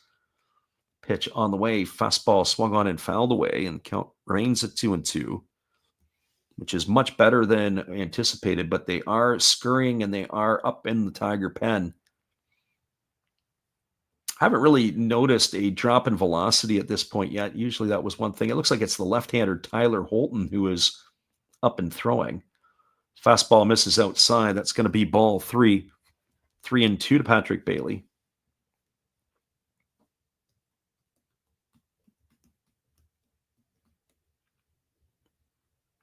Sometimes you can see with pitchers if they're not finishing their pitches. That would have been one right there. And there's another one. Montero looks like he's laboring a little bit on the mound right now as that curveball misses up and away.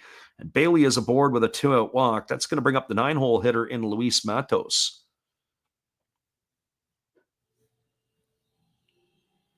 Last 2 pitches, not a lot of great extension on the fastball, and the breaking ball was up in the zone.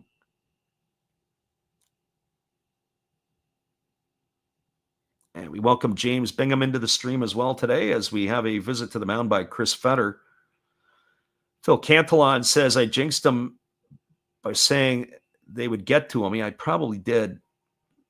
But the Tigers left-hander Tyler Holton is up and throwing with some seriousness here. My guess is this will be the last batter that Montero will face in this game. So it's up to him to get the hitter Matos out, because I would think that Mike Yastrzemski will be Tyler Holton facing Yaz. That's just my guess.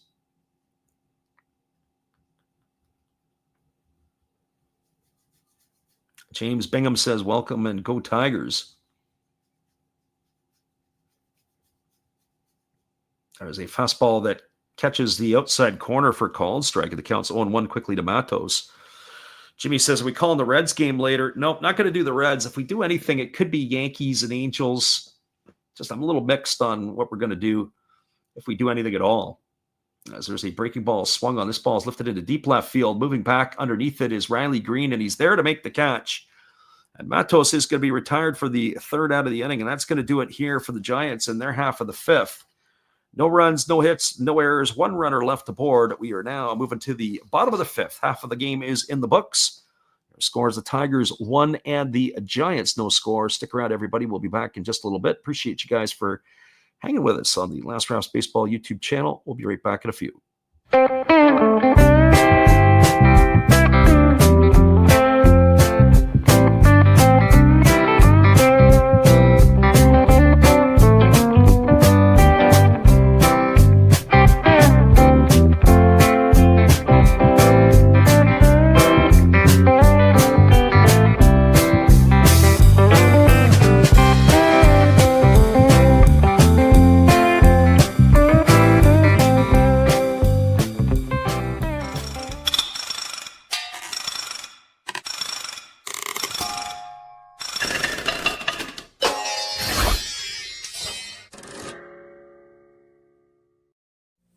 Hello, guys. Thank you for joining Freddie here on his baseball game. And I'm Steve Rademacher, and my channel is really all about everybody, including all my international friends. We have such stuff as non-sport packs from Canada, the OP Cheese. We have the Greek Freak. We have money from around the world. We have Lira. We have Yen. We have francs, we have pounds, we have Deutschmarks, we have all kinds of cool stuff like that. We even have some cooler things like Japanese women wrestlers and OPC baseball cards where I cannot read the back. We even have unopened material like the royal family, I know it's backwards, from London, England. Thank you for watching. Back to Freddie. Appreciate you there, Steve, and your support of our channel. And in turn, we like to support Steve Rademacher. After the game, be sure to check him out. Let him know Last Raps Baseball sent you, as he's got all kinds of weird and wacky things on his channel. Well, we are going to be bringing the Tigers to the bat here in the bottom of the 5th inning. It'll be Javi Baez, and then the top of the order in Kerry Carpenter and Gleyber Torres, as the first pitch from Hayden Birdsong is delivered outside for ball 1, and the count is 1-0. Baez 0 for 1 today, struck out his first time up back in the 3rd inning as the pitch is a breaking ball waved at and missed, and the count now goes even to 1-1. got to tell you, when you think of some wild misses, there is Javi Baez right there has, over the last 3 seasons, really put that on display. There's another breaking ball that is waved at and missed. The count is 1-2. Free swinger, I'm not sure how to describe it other than erratic at times at the plate. But he is enjoying himself a comeback year this year. And for the Tigers, that is a much-needed shot in the arm, and it certainly eases the pain of that contract that he signed. There's a breaking ball swung on it. It's hammered foul down the left field line, and the count remains at 1-2.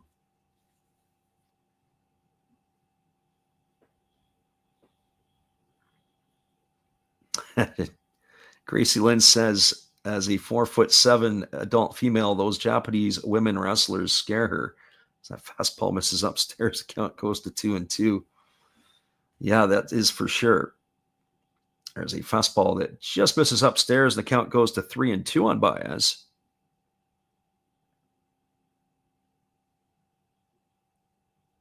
James says that Trey Sweeney and the pitcher for the Giants were college teammates. There's a breaking ball taken for a called third strike.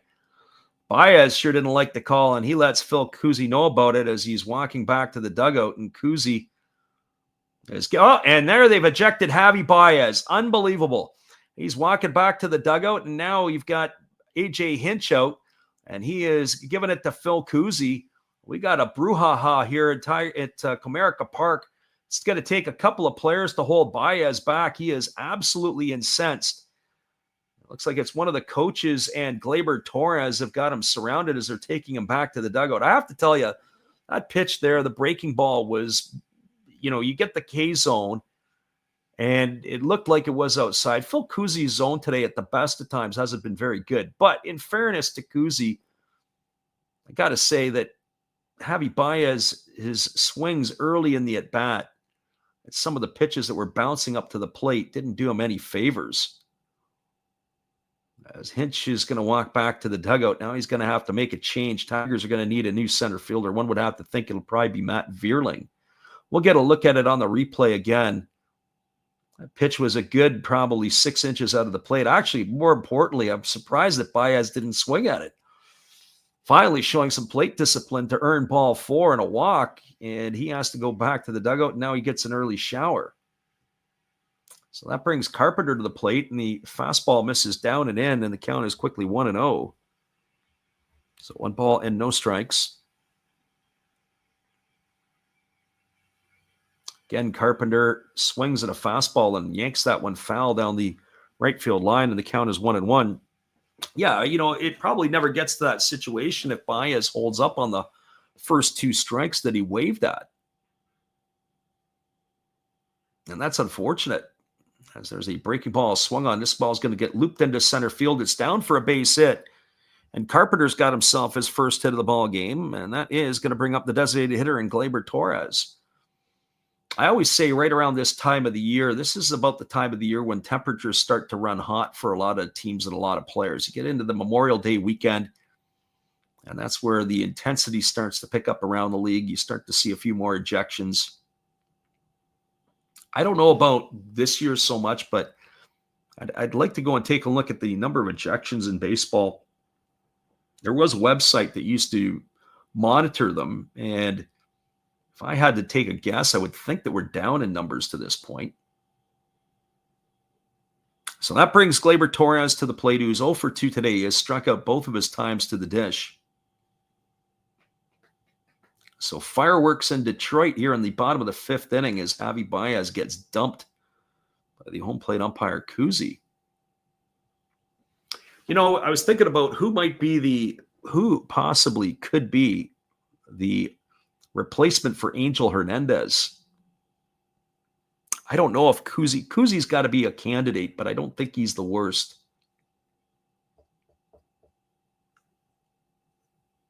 I remember C.B. Buckner for a while there. He was pretty tragic as well. Here's the first pitch to Torres. It's a fastball in the dirt, and it squirts away from Patrick Bailey. As I said earlier, it might have been a late night for Bailey last night, as he did not block that ball that allowed the runner or the batter in the last inning, Dingler, to reach second base on the throw from the left fielder Matos. And there's been a couple of, for somebody who's a defensive guru, or they say blocks above replacement, they say all that type of stuff, he is pretty good. Patrick Bailey, certainly not today so far. Breaking ball misses down. Count now goes to 2 balls and no strikes to Torres. So runner at second, 1 gone here. Torres at the plate. He's in scoring position, and the pitch is a fastball down. Watching Gary making his predictions, figuring it's going to be 4-0 at the end of the inning. Not so sure about that, but we'll have to wait and see. I don't know if they called it a wild pitch or a pass ball. I'll have to go back and take a look at that. Oh, they called it a wild pitch. There's a breaking ball swung on and missed. So Torres had green light at 3-0. He waves at that one. 3 balls and 1 strike here. Gracie Lynn says home plate arguments have probably decreased. Certainly in the 5th inning. It's, that's the other part to this, is that it's in the 5th inning. It's not like Kuzi's been getting a lot of abuse from either of the teams. There's a breaking ball that misses down. It's going to be ball 4, and Torres is going to be aboard with a walk. That's going to put runners at first and second. It's going to bring Colt Keith to the plate. It looks like it's going to bring Bob Melvin out of the Giant dugout, and he's calling for the lefty. Maybe watching Gary's onto something here. So we're going to have a pitching change, and we're going to be back in just a couple of moments. Giants are going to the pen. We'll get that call for you here as Hayden Birdsong's day is done. We'll be back in just a couple of moments. Appreciate you guys for hanging in here with us on the Last Raps Baseball YouTube channel. Here's our friend Steve. Keep you entertained. Hey, where are you going? It's a pitching change. Come on, sit back down. You don't go out there. Don't go get no food or anything. You've got a big decision. Are you gonna throw in there Raleigh Fingers? Maybe Goose Gossage? How about maybe Mariano Rivera or Lee Smith, Dennis Eckersley? Who knows? It's a pitching change. Come on back. You know who I would pick for this? A nice tall cool one. There's my pitcher. That's my pitching change.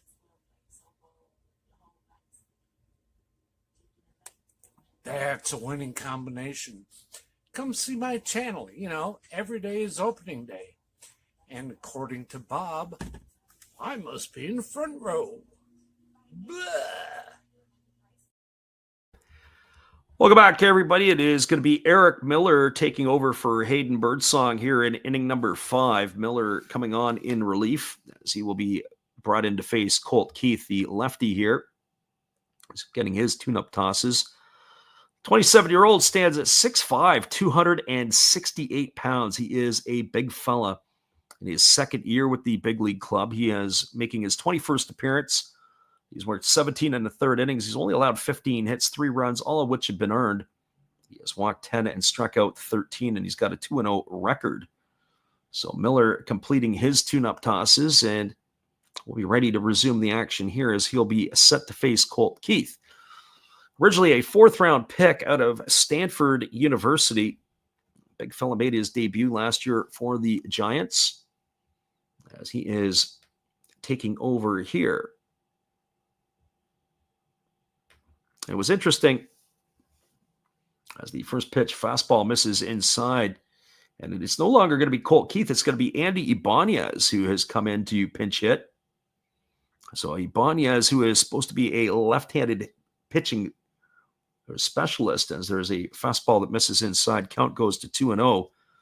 They like having him hit against lefties. So Colt Keith, who had a couple pretty good swings earlier in the day today, his day finished with a hit and reaching base on an error as the lefty Miller delivers. Fastball misses upstairs. Count goes to 3-0. Miller was acquired from the Philadelphia Phillies organization in exchange for Junior Marte, a pitcher who the Giants sent the other way. I'm sure that the Phillies could use this guy in their bullpen right now. There's a fastball taken for a called strike, and the count is 3-1.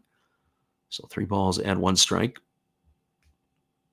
That's all the details you need to know. This guy here looks like if his baseball career failed. Maybe they could get him on the offensive line somewhere, beef him up a little bit more. There's a breaking ball missing down. It's going to be ball 4. So Ibanez has got himself a walk. That's going to load the bases here with one gone, and it's going to bring Riley Green to the plate.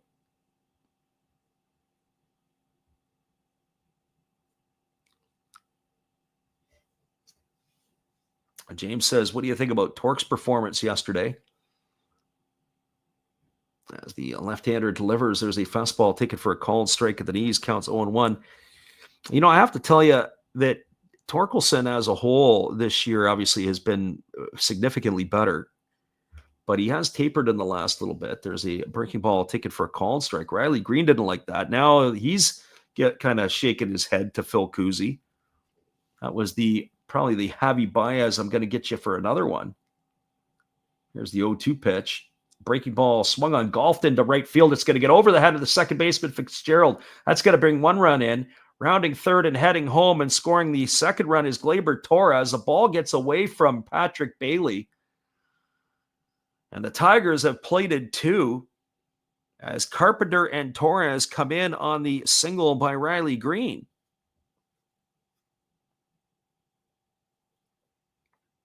So a tough pitch, a 0-2 pitch. He literally brings out his pitching wedge and golfs that over the second baseman Fitzgerald's head.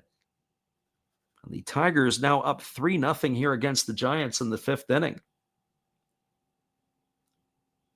And another ball that bounces and another one that gets away from the catcher Bailey that allows the runner to advance. And now they're going to intentionally walk Torkelson to load the bases so they could face Zach McKinstry. So I have to get an update on the scoring. It looks like they've taken an error away from Luis Matos on that throw that advanced. I'm not sure why. We'll have to get an update on that one there. Now, earlier on, they had ruled that Matos was charged with a throwing error. As that first pitch fastball misses outside McKinstry, and the count is 1-0. This game here could get away on the Giants in a big hurry. Tigers with the bases loaded, the 2 gone. They've already got 2 across the board for 3-0 lead, and there's a fastball that misses outside. Count is 2-0.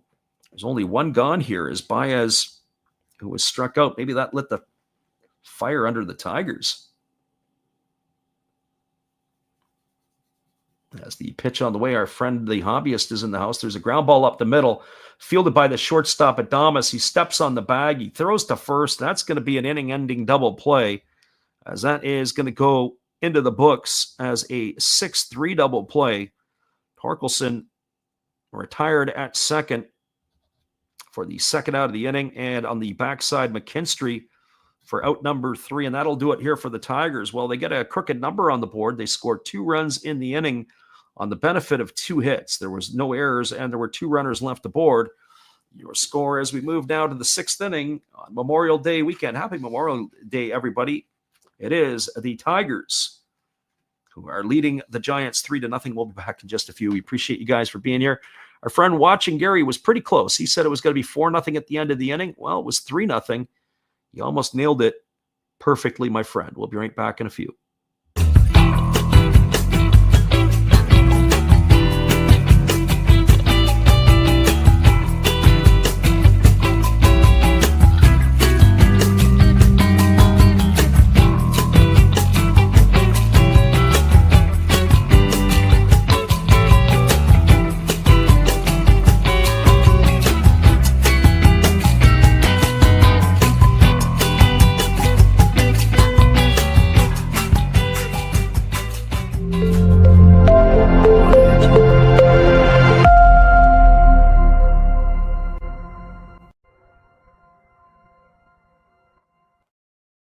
It is afternoon baseball, old school radio broadcast style from the Motor City. Tigers have a 3-0 lead over the Giants as we're moving to the 6th.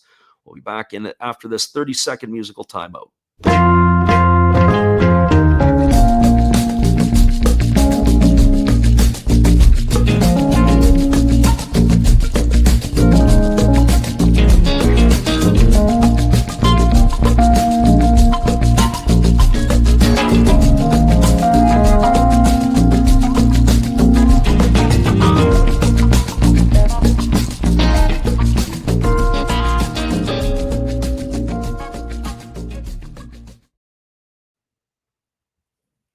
Welcome back, everybody. The Tigers have made a pitching change, and they also have a couple of defensive changes. Matt Vierling is coming to the game in center field to replace Javi Baez, who was ejected. Andy Ibanez is in at second base to replace Colt Keith, and it will be Tyler Holton on the mound for the Tigers as he will face Mike Yastrzemski. The first pitch is a breaking ball that backs Yastrzemski off the plate for ball one.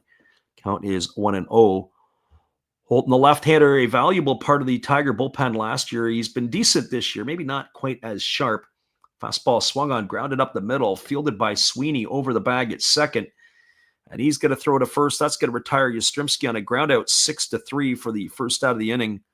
So one up and one gone. That'll bring up the third baseman and Matt Chapman.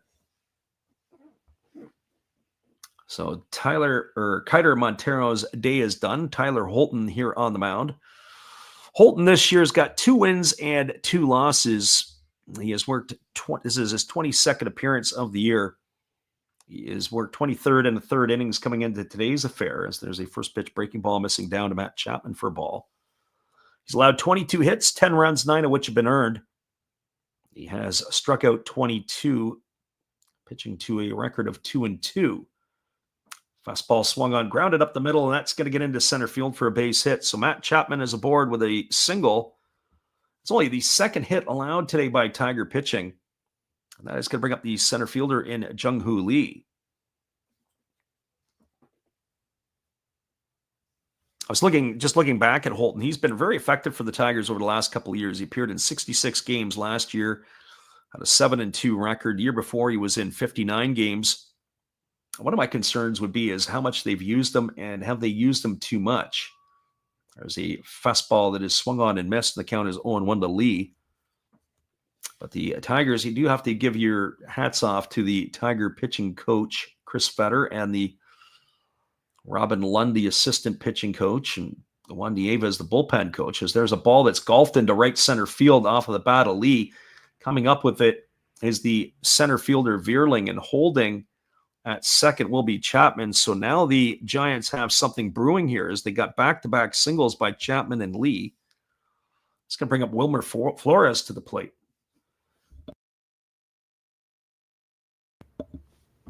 So you bring in Holton to get lefties out. And that is going to be the end of Tyler Holton's day on 6 pitches. They've seen enough. And the Tigers are going to go to the bullpen yet again. So he'll be responsible for the 2 runners on base. Tigers going to the bullpen. We'll see who that is when we return in just a couple moments. But it does look like it is going to be Brennan Hanafy. We'll be back in just a few with all the action. Hang tight, everybody. Pitching change is here for us again. Hobbyist says, why was Baez ejected? He was ejected because he actually held up on a pitch that was outside. But the home plate umpire went with the right hand to ring him up.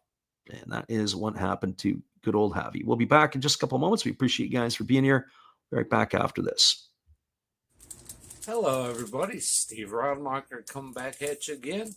And during this pitching change, for a change of pace, let's open some baseball cards. We'll get through these quickly. 2023 Topps Big League. We have rookie card of Tyler Freeman to go along with a Matt Chapman. And why not a Jake Cronenworth? Shoot 'em, Jake! We do have a rookie card of Brett Beatty. That's pretty cool. To go along with the uncommon Carlos Correa. Pretty common to me, but what do I know? Trey Mancini to go along with a rookie of Kodai Senga. Freddie, tell them about Kodai. And one of my favorites, Devin Williams of my Milwaukee Brewers. All right, looks like the pitcher's coming in. Freddie, you can take over now. Appreciate you there, Steve, and the support you give to our channel. Be sure to check out Steve Rodemacher a little later on. And if you want to, be sure to give him a mercy subscribe because you know what? Steve could use it. He's been battling to get to 600 for a long time. Anyways, let him know Last Raps Baseball sent you. It is Brennan Hanafy who is on in relief as he will be facing the Wilmer Flores. Flores is 0 for 2 today in the designated hitting role. He is grounded to second and lined to the third baseman. And the first pitch from Hanafy is at 95 in the dirt, and the count is 1-0. So 1 ball and no strikes. Tigers punched a couple of runs across in the bottom of the 5th inning. The Giants are looking to get them back here. Fastball at 95 under the hands for called strike. The count is 1-1. I have to say, Hanafy's got a lot of movement and a lot of late life on his pitches. That last pitch, a lot of arm side run. As the 1-1 is on the way, it is a breaking ball, waved that and missed, and now the count goes to 1-2 on Flores.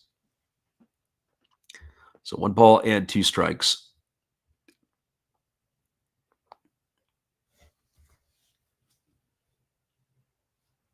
Right-hander works himself to the set. And here comes the pitch. It is a breaking ball swung on. This ball is lifted into center field. It's going to get down for a base hit. Rounding third and heading home is going to be Chapman, as that ball is cut off by Sweeney.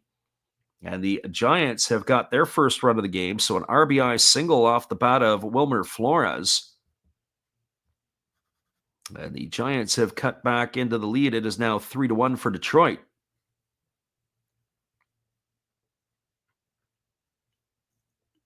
So that's going to put runners at first and second as Jung-Hoo Lee stopped at second base on the single by Flores. So back-to-back-to-back singles off the bats of Giants hitters have now cut that lead to 3-1. Here's the first offering to Willie Adames. It's a fastball taken for a called strike. The count is 0-1. Adames today is 0 for 2. He struck out looking and popped to second in his 2 trips. As the right-hander Hanafy checks the runner at second. Now he kicks and delivers. It is a fastball swung on, grounded up the middle, fielded by Sweeney. He steps on the bag at second. He throws to first, and that's going to be a double play. It's going to be a 6-3 variety to end the inning here as Flores is erased for the second out at second.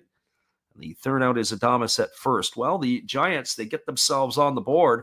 There was 1 run in the inning on the benefit of 3 hits. There was no errors, and there was 1 runner left aboard. Your score as we move to the bottom of the 6th inning, it is the Tigers 3 and the Giants 1. Stay with us, everybody. We'll be back in just a few. We appreciate you guys for hanging with us on the Last Raps Baseball YouTube channel.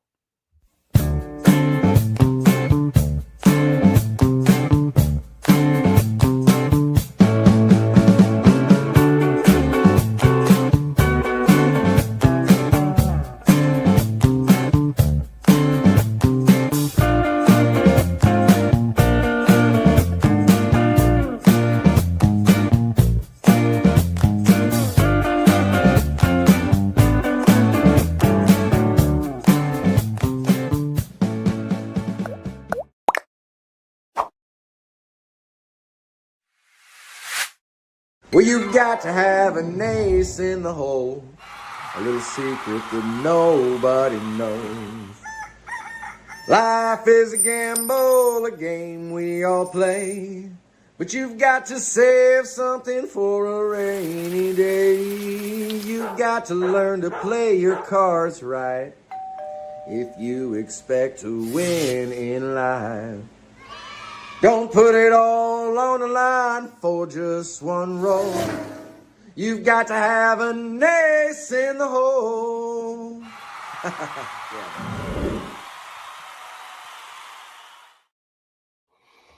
Welcome back, everybody. It is going to be the bottom 3 in the Tiger batting orders slated to come to bat. That means Dylan Dingler, Trey Sweeney, and Matt Vierling to come to bat here in the 6th inning for the Tigers. Tigers jumped out to a 1-0 lead in the 4th inning after Colt Keith was brought home on a RBI single by Dylan Dingler. Tigers added to their lead in the bottom of the 5th inning with 1 out. It was a single by Carpenter, back-to-back walks to Torres and Ibanez, and Riley Green knocked home a pair of runs. As the first pitch breaking ball delivered to Dingler is taken for a called strike. The count is 0-1. It is now Spencer Bivens on the hill here for the Giants as he has come in to replace Miller. As the pitch is a breaking ball, waved at and missed. And the count now goes to 0-2 on Dingler. Giants got their 1 run back here in the top of the 6th inning after back-to-back singles by Chapman, Lee, and Flores. Flores' single brought home Matt Chapman to cut the lead to 3-1, and that is where we stand. So Bivens ready to deliver again. There's a fastball at 94 that misses upstairs. Count goes to 1-2. For Bivens, the right-hander, he is making his 16th appearance of the year. As there is a breaking ball that is swung on and missed, and that is going to retire Dingler. He's gone on strikes for the first out of the inning. So one gone. It looked more like a cutter than anything else. So Dingler in the books for the first out. It brings Trey Sweeney to the plate, who is 0 for 2 today. Just to finish off a bit on Bivens, as he's making his 16th appearance, 25 and a third innings entering today, allowing 21 hits. He had walked 8 and struck out 16. As the first pitch, fastball is swung through and missed, and the count is quickly 0-1 to Sweeney. Sweeney batting from the left side here against the right-handed throwing Bivens. I've seen Bivens pitch before, as there is a fastball swung on it, has popped up on the infield. Camping out underneath it is Adames. He's got room and space, and he makes the catch. And that is going to retire Sweeney for the second out of the inning, and that's going to leave it up to the center fielder, Matt Vierling.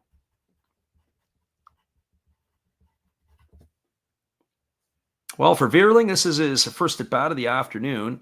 As we mentioned, he had come in to replace Javier Baez, as Baez was ejected after striking out in that last half inning. As the pitch is on the way, there's a fastball taken for a called strike, and the count is 0-1. Vierling batting an even 100 on the season since his recall. He started the year on the injured list and had some rehabilitation time. He is 1 for 10 in a Tiger uniform this year. He's driven in a couple of runs. As that pitch misses down and the count goes even to 1-1. There's a fastball swung on, is grounded up the middle, and it gets under the glove of Adames into center field. And Vierling's going to get himself his second hit of the season. That is going to bring up the right fielder in Kerry Carpenter. I think Willie Adames might want that one back. He dove to his left, unable to make the play as it got under his glove.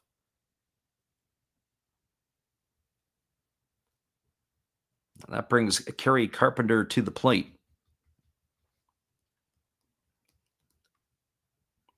Carpenter 1 for 3 today. He singled and scored the Tigers' second run.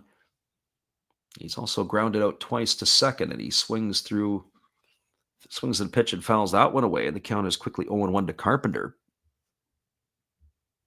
So no balls and one strike. James Bingham says Matt is fast. I don't know if he's as fast as some of the others. There's a fastball swung on and grounded to first, and it's not going to matter right now. Kind of reminds me of a Lance Parrish type of build from years ago. Parrish, of course, was a catcher, but he moves a lot better than him. That is a ground out to the first baseman to end the inning here, as Carpenter is going to be gone for the third out, and 2/3 of the ball game is now in the books. We had no runs in the inning. There was a hit, no errors, and one left aboard. We're now through 6 complete at Comerica Park in Detroit. Your score is the Tigers 3 and the Giants 1. We'll be back in just a few with all the action. Appreciate you guys for hanging out with us here on the Last Raps Baseball YouTube channel.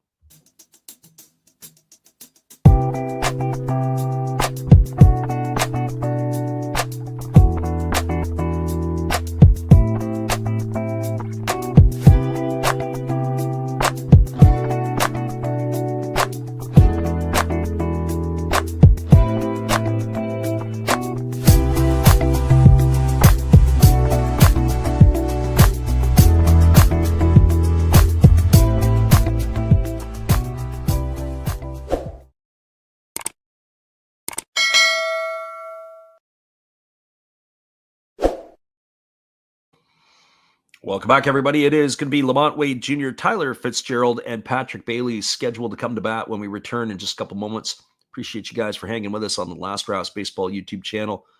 We'll be right back after this musical timeout.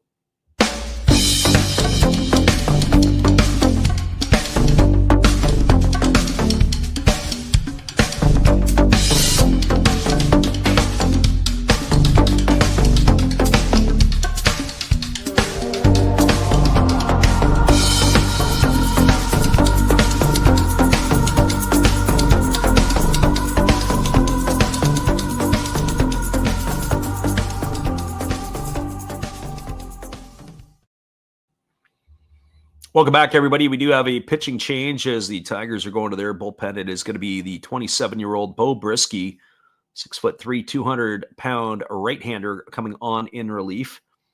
He's making his 17th appearance of the season. He has worked 17 innings to this point so far. He's got a 1-1 record with 1 save and an ERA of 5.29. And I would say that it was probably early in the season when he faced the Dodgers, when he gave up 5 runs, 4 of which were earned in an inning, that really hurt him. He's had a pretty decent month of May, where he has been more like the Bo Brisky we saw of 2024. So he's going to be slated to face Lamont Wade Jr. here, and the first pitch is a fastball that misses outside for ball, and the count is 1-0.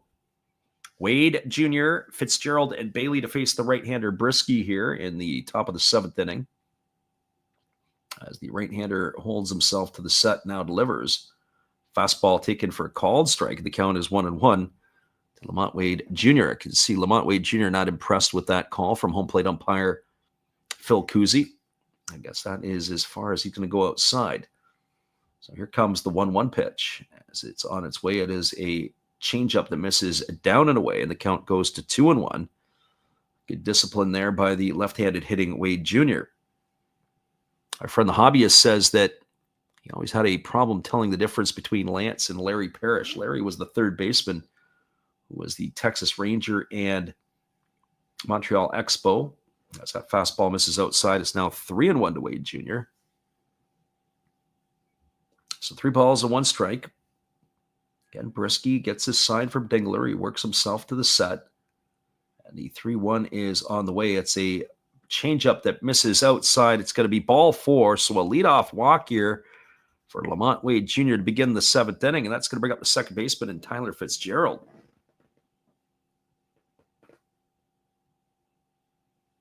Well, for Fitzgerald, he's 0 for 2 today. He has struck out looking and flown to right in his 2 trips.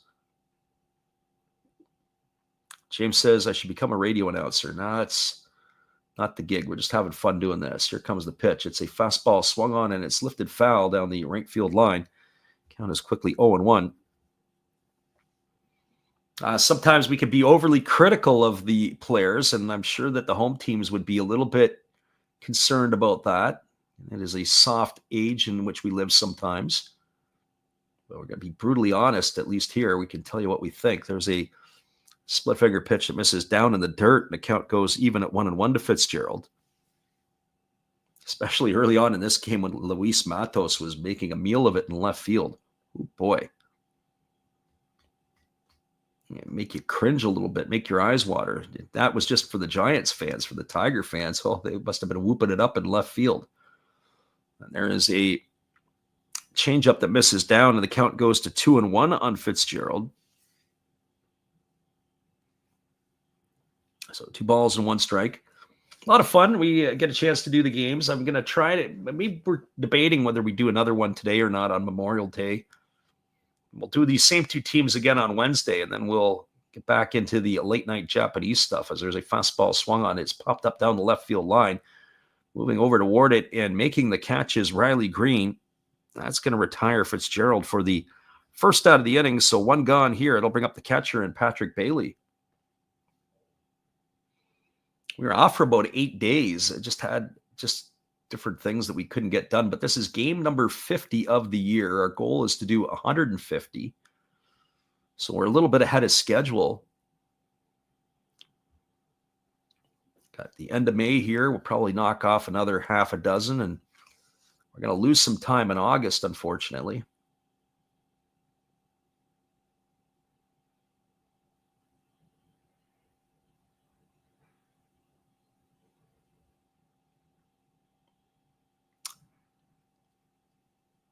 So Patrick Bailey is slated to come to bat. We're going to have ourselves just a little timeout here as the Tiger fans are on their feet. Very interesting here that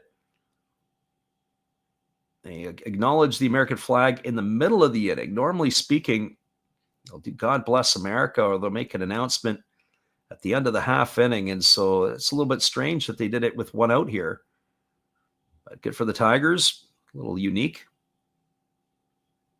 At least that got everybody out of their seats So it is going to bring Bailey to the plate, who's officially 0 for 1 today. He has struck out and walked in his 2 trips. As the right-hander kicks and delivers, there's a fastball swung on and fouled away, and the count is quickly 0-1 to Bailey. Friend James says he went to Miggy's last game as a Tiger last year. Yeah, Miguel Cabrera certainly had a great career, although I have to say it was kind of painful to watch him over the last couple of years. You know, he kind of passed his expiry date, and he had just a wonderful career. You know, he's probably paved his way to Cooperstown, but unfortunately, this last couple of years, it was kind of painful to watch. That fastball misses down and away. Count is 1-1. It's like watching an NBA player whose knees are shot and they're trying to run up and down the court. Tommy Canley up and throwing in the Tiger pen. As the right-hander Brisky ready to go again. Delivers. There's a changeup missing down and away. It's now 2-1. Brisky here having some challenges throwing strikes. 12 pitches and only 4 strikes so far for the Tiger right-hander. He's going to have to pick up that pace if he wants to stay in the ballgame here, or at least get through this inning. Our hobbyist says the early morning Japanese stuff. Yeah, that's for sure. There's a fastball swung on. It is lifted into left field, moving over in front of the warning track and making the catch is the left fielder Riley Green, and that's going to retire Bailey for the second out of the inning. So 2 gone. James says he found out he's going to Africa this summer. Oh, good for you, James. It's a continent that I've never been to, and I don't know if I ever really want to go to. I'm mixed on it. Maybe South Africa, maybe even in the north, maybe like Morocco or one of those countries. But for the most part, I'm not sold on Africa. As there's a first pitch fastball that misses down, and the count is 1-0 to Matos. Matos 0 for 2 today. He's grounded to the pitcher and he's flown to left. And he's had a couple of calamitous plays in left field. As the right-hander Brisky kicks and delivers, there's a fastball swung on. This is lifted into straightaway center field. Now moving over to his left is Veerling. He's there to make the catch. And so Brisky, not very sharp, gives up a leadoff walk, and then after that settles down to induce 3 fly ball outs. That's going to do it for the Giants here in the 7th inning. No runs, no hits, no errors, and 1 runner left aboard. We're moving to the bottom of the 7th inning. Your score is the Tigers 3 and the Giants 1. Stick around, everybody. We'll be back here in just a few. We appreciate you guys for hanging in here with us on the Last Raps Baseball YouTube channel. We'll be right back after this time out.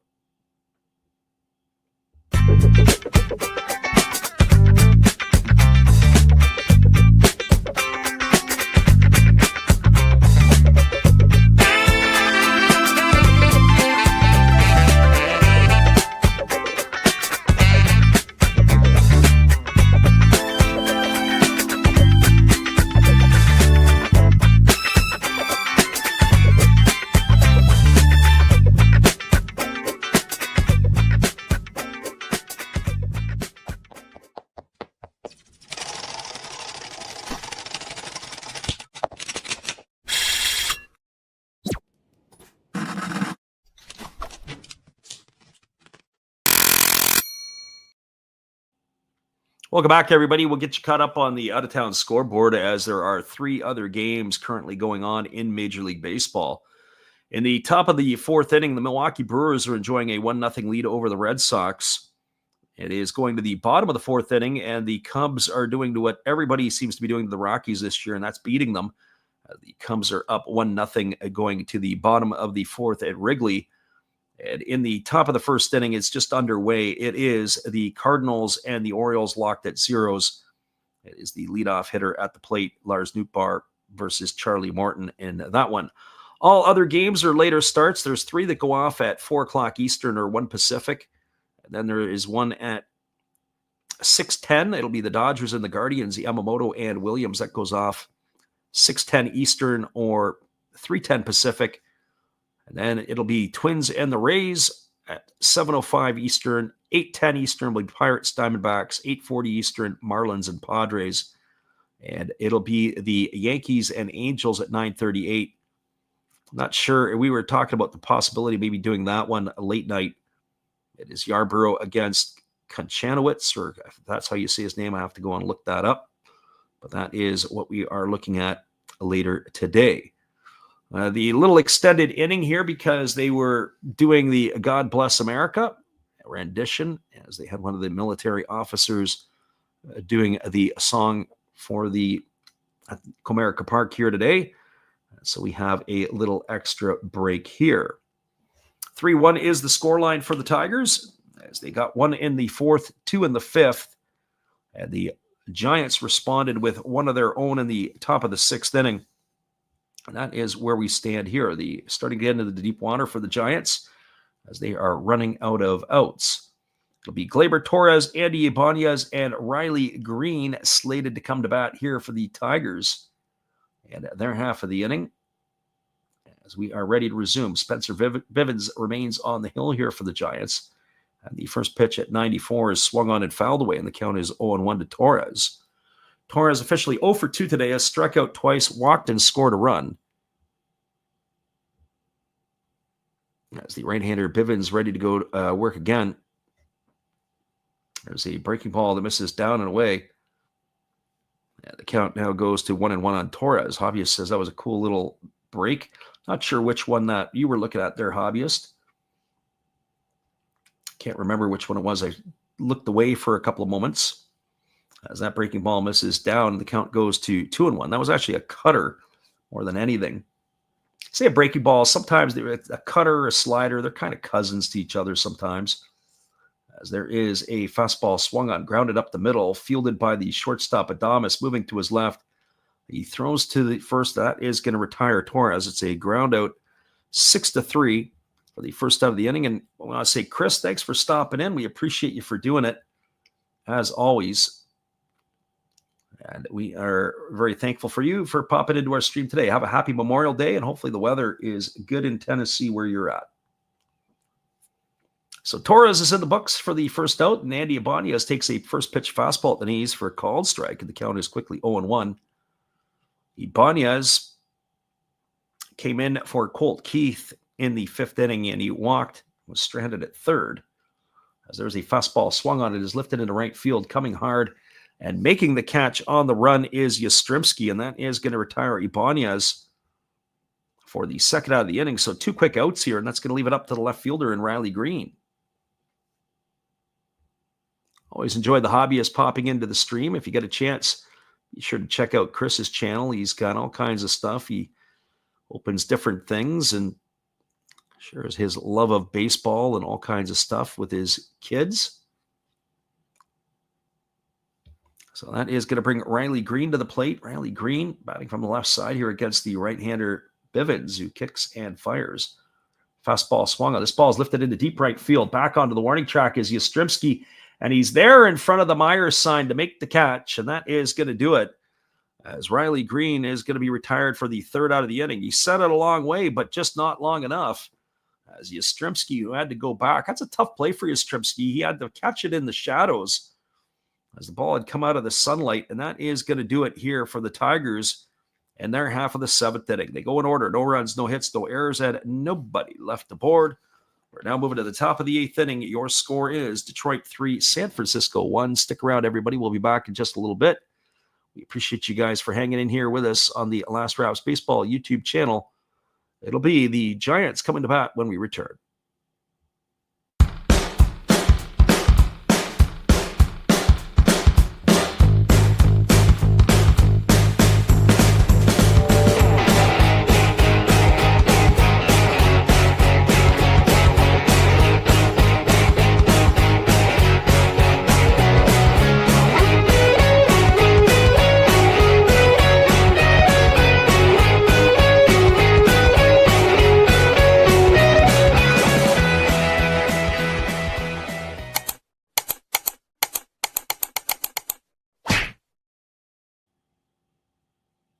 Your scoreline is 3-1 for the Tigers over the Giants. We'll be back in just a couple of moments. We appreciate you guys for hanging in here with us today on the Last Raps Baseball YouTube channel.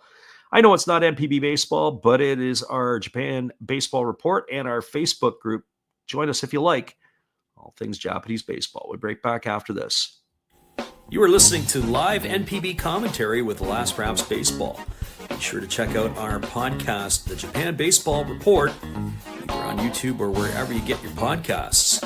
Be sure to join our Facebook group as well. It is NPB Japan Baseball Report. Stay up to date with all the other followers who are a fan of the Japanese game.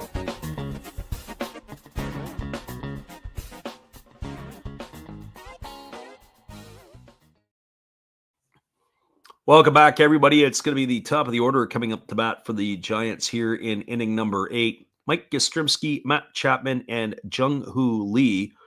We haven't got the announcement on the pitching change yet, but I'm going to bet dollars to donuts. It's probably going to be Tommy Kahnle, and it is definitely been announced here as well before we come back from break. So Kahnle to replace Bo Brisky, as he will be taking over here. Brisky was a bit of an escape artist in that last inning. He did not have a great outing. He threw 15 pitches, only 6 were for strikes, and the Giants were induced into swinging for outs in that inning. And so the first pitch from Kahnle is a 96-mile-an-hour fastball that catches the inside corner. Count is 0-1. The 35-year-old Kahnle leans in, gets the sign from Dingler as he works himself into the set position. And now he kicks and fires. There's a fastball that misses down, and the count goes even at 1-1. Kahnle for the Tigers making his 21st appearance. He's worked 20 2/3 innings. He's allowed only 13 hits. He has walked 6 and struck out 20. As there is a changeup that misses down and away, and the count now goes to 2-1 on Yastrzemski. Yastrzemski yet to reach base here today. He's 0 for 3. He's grounded out twice and flown to center field. Kahnle holds set at the belt, and now he kicks and fires. It is a changeup that is swung on and missed, and the count now goes to 2-2. So 2 balls and 2 strikes. Kahnle has bounced around a little bit. He was with Colorado. He was with the White Sox. And then he spent quite a bit of time with the Yankees, went to the Dodgers, went back to the Yankees. And now at the age of 35, finds himself in a Detroit Tiger uniform. As the right-hander delivers, it is a fastball swung on, grounded softly to second. Ibanez fields it, throws to first, and Yastrzemski's going to be retired on a ground out 4-3. He's out for the first out of the inning. That'll bring up the third baseman in Matt Chapman. I remember hearing stories about Kahnle early in his career that he was not exactly the best teammate. Archived goods in the house. He says he mainly only throws changeups. And that may be the case. The first pitch there, though, is a fastball that misses down in the dirt, and the count is 1-0. Much like Devin Williams, who's with the Yankees, there are certain pitchers. I remember Joaquin Benoit of the Tigers, Padres, and amongst other teams. He was a big changeup pitcher. And he would try to sneak his fastball by you. There's a changeup that misses inside, and the count goes to 2-0. He has got a lot of movement on the pitch as well. A lot of arm side run, and sometimes runs almost into the feet of the right-handed batter. There's so much life on it. As the pitch is on the way, there's a changeup swung on. It is popped up over on the left side of the infield. It's playable for Sweeney. He's underneath it, and he makes the catch. And that is going to retire Matt Chapman for the second out of the inning. So Chapman's in the books, and that's going to leave it all up to Jung-Hoo Lee.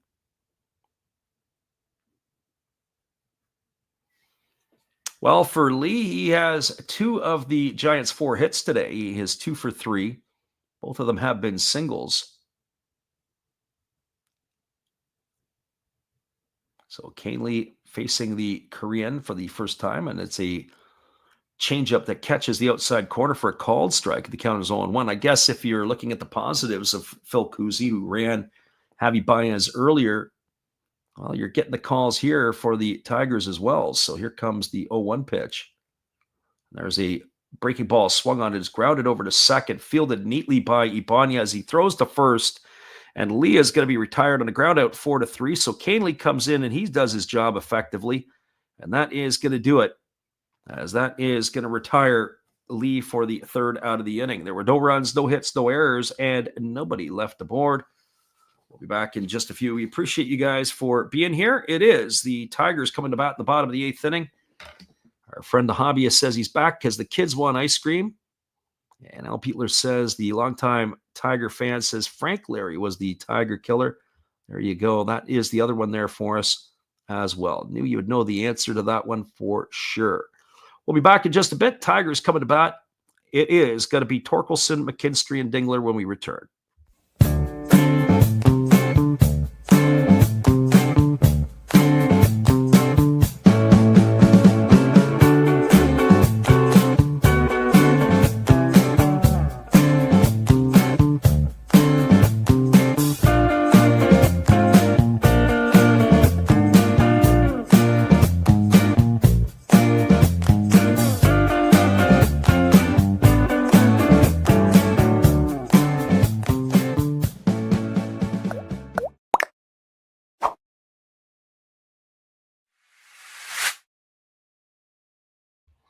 Bottom of the eighth inning is just around the corner. Tigers have a 3-1 lead, and we'll be back in just a few after this musical timeout.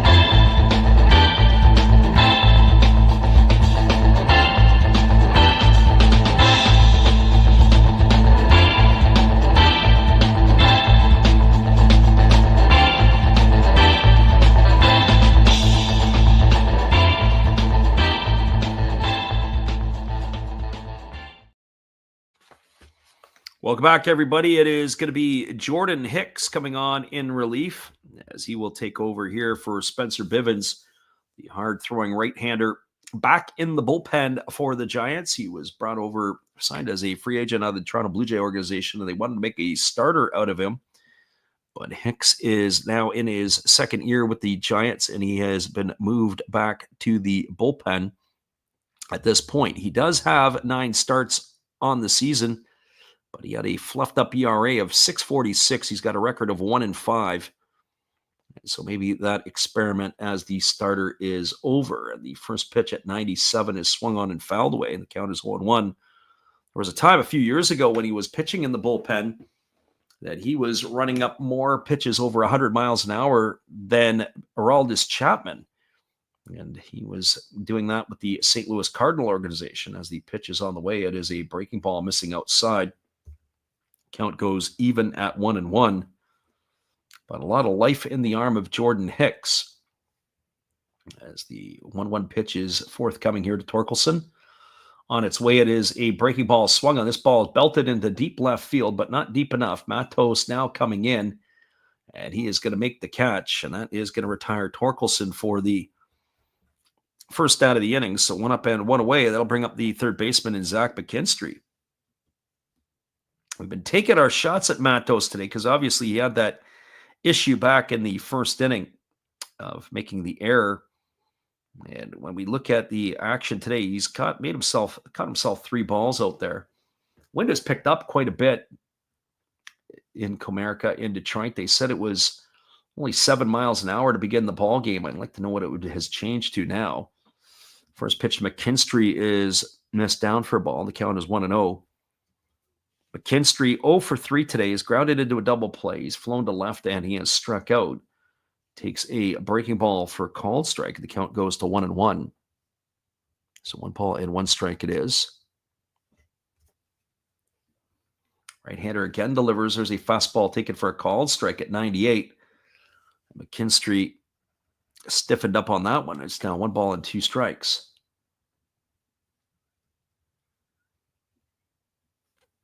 As the pitch is on the way, it's a breaking ball down in the dirt. The count goes even at 2-2 to McKinstry. Have to tell you, you got another player you got to tip your hat to for the Tigers is Zach McKinstry. There, can't tell you how many times last season when guys were coming off the injured list, they were ready to execute McKinstry off the roster. There's a fastball swung on and missed. He's gone down on strikes, but he's had himself a great year this year for Detroit. He's starting to come back into normal I'd say what I would call normal pace or the normal pace of play for him. As he entered the game today, hitting 276, he was for a while there batting north of 300. Had himself an outstanding April. He's been decent in May. Well, he's in the books for the second out of the inning, and that is going to bring up the catcher in Dylan Dingler. But there was a lot of talk last year about, is McKinstry going to keep his spot on the roster? His versatility allows him to be able to play multiple positions in the field. He can play short, he can play second, he can play third. He pretty much can play any outfield position. I don't remember if he's played first base or not. First pitch breaking ball delivered to Dingler is swung on and missed, and the count is quickly 0-1. Dingler 1 for 3 today, has a single and an RBI. He's also flown to right and struck out in his 3 trips. He has his season average at 297. Dingler has been very impressive with the bat this year as the pitch is a breaking ball missing down and away. Count is 1-1. I've been throwing in the Tiger bullpen is Will Vest, who seemingly has turned almost into a closer for the Tigers.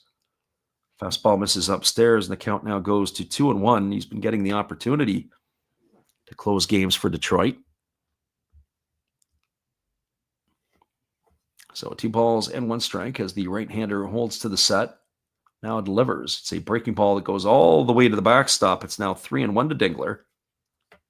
So 3 balls and 1 strike.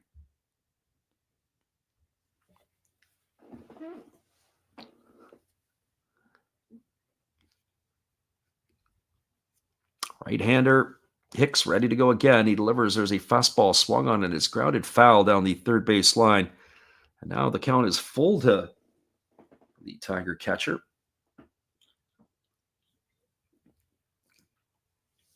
It is so windy, even the backdrop in the Tigers broadcast booth moving around as the pitch on the way. And there is a breaking ball swung on and tap foul behind home plate. The count remains at 3-2. So 3 balls, 2 strikes. I do appreciate everybody who has checked in here with us today on the Last Raps Baseball YouTube channel. Be sure to check the schedule coming up. We'll put it out the next day or so of what we've got coming up. As there's a fastball swung on, grounded softly up the middle, fielded by the shortstop Adames, who throws to first. That's going to retire Dingler, and now we're going to the 9th inning. The Tigers with a 3-1 lead. No runs, no hits, no errors, nobody left to board. Giants go in order here in their 8th inning. In the top of the Tigers' 8th inning. We're moving to the Giants' 9th inning. When we return, it'll be Wilmer Flores, Willie Adames, and Lamont Wade Jr. to come to bat. Stick around, everybody. We'll be back in just a few. We appreciate you guys for being with us on the Last Raps Baseball YouTube channel. We'll be back after this. Will Vest coming on in relief for Detroit.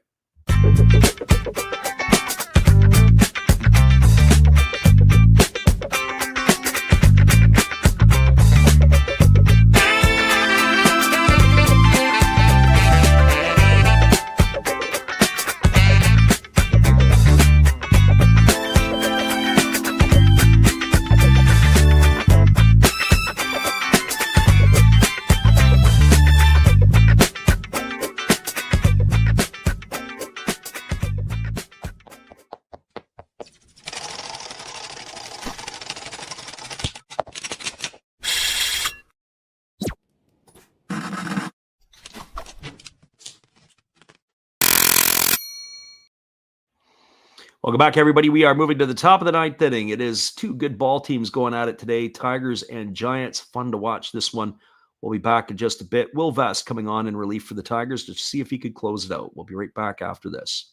Well, you got to have an ace in the hole, a little secret that nobody knows.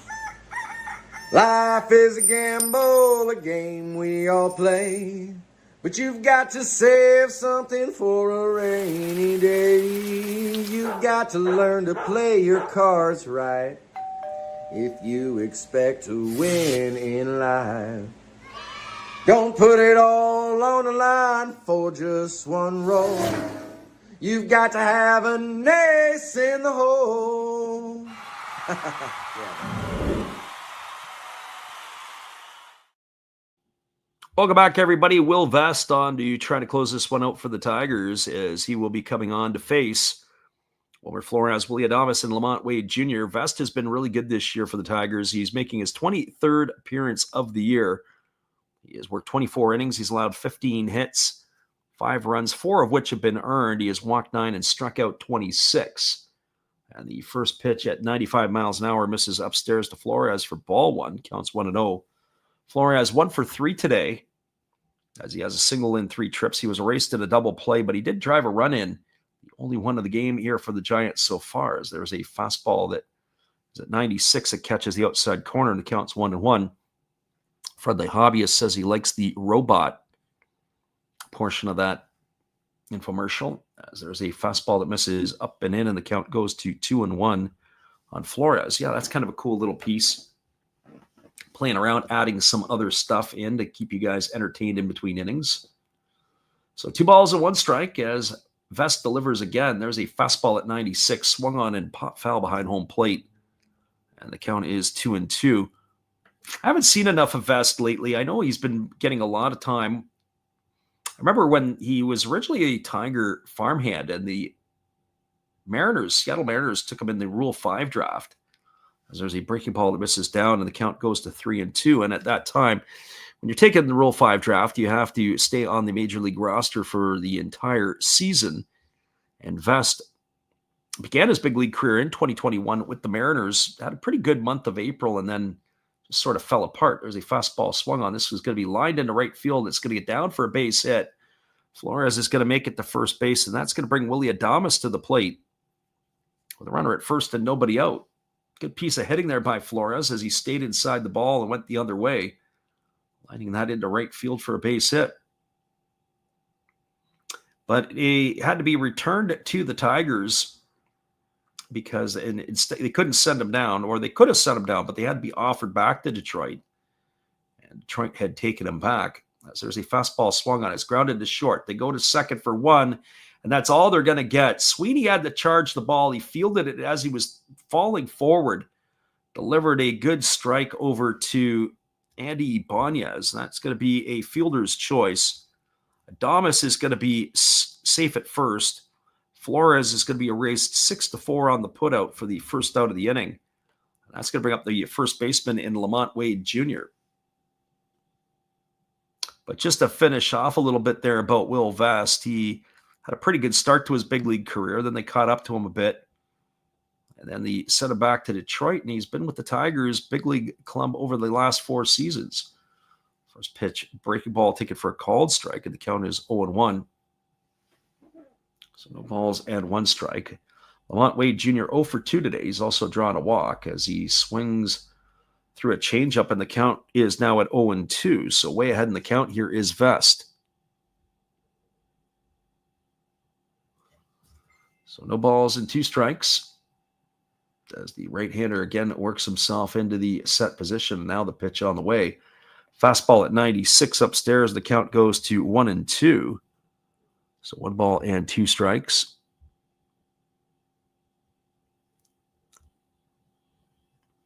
Right-hander holding himself into the set position. Kicks and delivers. Fastball misses outside, and the count goes even to 2-2. I have to say, the other thing about Will Vest is he can really dial it up. He's in the upper 90s, which I didn't expect that from him a couple of years ago. There's a fastball that misses down, and the count goes to 3-2. So 3 balls and 2 strikes. Runner at first, Adames, 1 gone here in the 9th inning. Tigers have themselves a 3-1 lead over the Giants. Vest trying to close this one out for the Tigers, who had a pretty good start from Kiner Montero. There's a fastball swung on. It's lifted foul down the left field line, reaches the seats. The count remains at 3-2. Tigers today have used 6 pitchers. Montero started, went 5, and then it was Holton, Hannafy, Brisky, Canely, and now Vest. As the pitch is on the way, it's a fastball taken at the knees for a called 3rd strike. Lamont Wade Jr. turns and walks right back to the dugout. He's gone for the 2nd out of the inning. I want to look at the replay on that one. That was pretty much a borderline pitch, but yeah, it looked like it did catch the corner. And certainly, if you are the Giants, someone happened to Javi Baez earlier, you got to get the bat off your shoulder. So that is going to leave it up to the second baseman, Tyler Fitzgerald, and he takes a fastball upstairs for ball one. Fitzgerald is 0 for 3 today. He has flown to right, flown to left, and struck out looking. It is 3 trips to the plate. James says that the Tigers still have the best record. Fastball swung on, lifted into right field, and it is going to be caught by the right fielder Carpenter, and that is going to do it here as the Tigers are going to get themselves a victory. I don't know if they have the best winning percentage, James, but I do know with the win here, that's the 35th of the year. They were tied with one other club going into today's game at 34 wins. And so with that victory here, that will ensure them to continue to have the top most amount of wins in all of Major League Baseball. Your final score, Tigers 3, Giants 1. We'll come back to wrap it up in just a couple of moments. We appreciate you guys for hanging with us here this afternoon on the Last Raps Baseball YouTube channel. We'll be right back in just a couple of moments, right after this. Good evening, ladies and gentlemen. Namaste. Hey, I hope you guys have been enjoying the game. My name is Hollis. I've got a YouTube channel called Another Hollis Build. I love baseball cards. I open up brand new product for you guys. I open up old stuff. I do breaks. I do auctions. All kinds of stuff concerning baseball. I'm Friars faithful, Padres to the end. I also love Garbage Pail Kids and my animals. I have a ton of animals. It's like a mini petting zoo here around my house. I also love my city. San Diego, baby. I'll take you all around the city and show you what's up. If you guys dig stuff like that, cruise on over and check it out. It's Another Hollis Build. If you dig it, subscribe. I'd really appreciate to have more follow me along on the journey. Hey, either way, you guys have a wonderful day or a beautiful, beautiful evening. No matter which one it is, make sure that you make it great, my friends. Big up Last Raps Baseball. Yeah, Freddie, let's go. One love and peace. Yeah, man.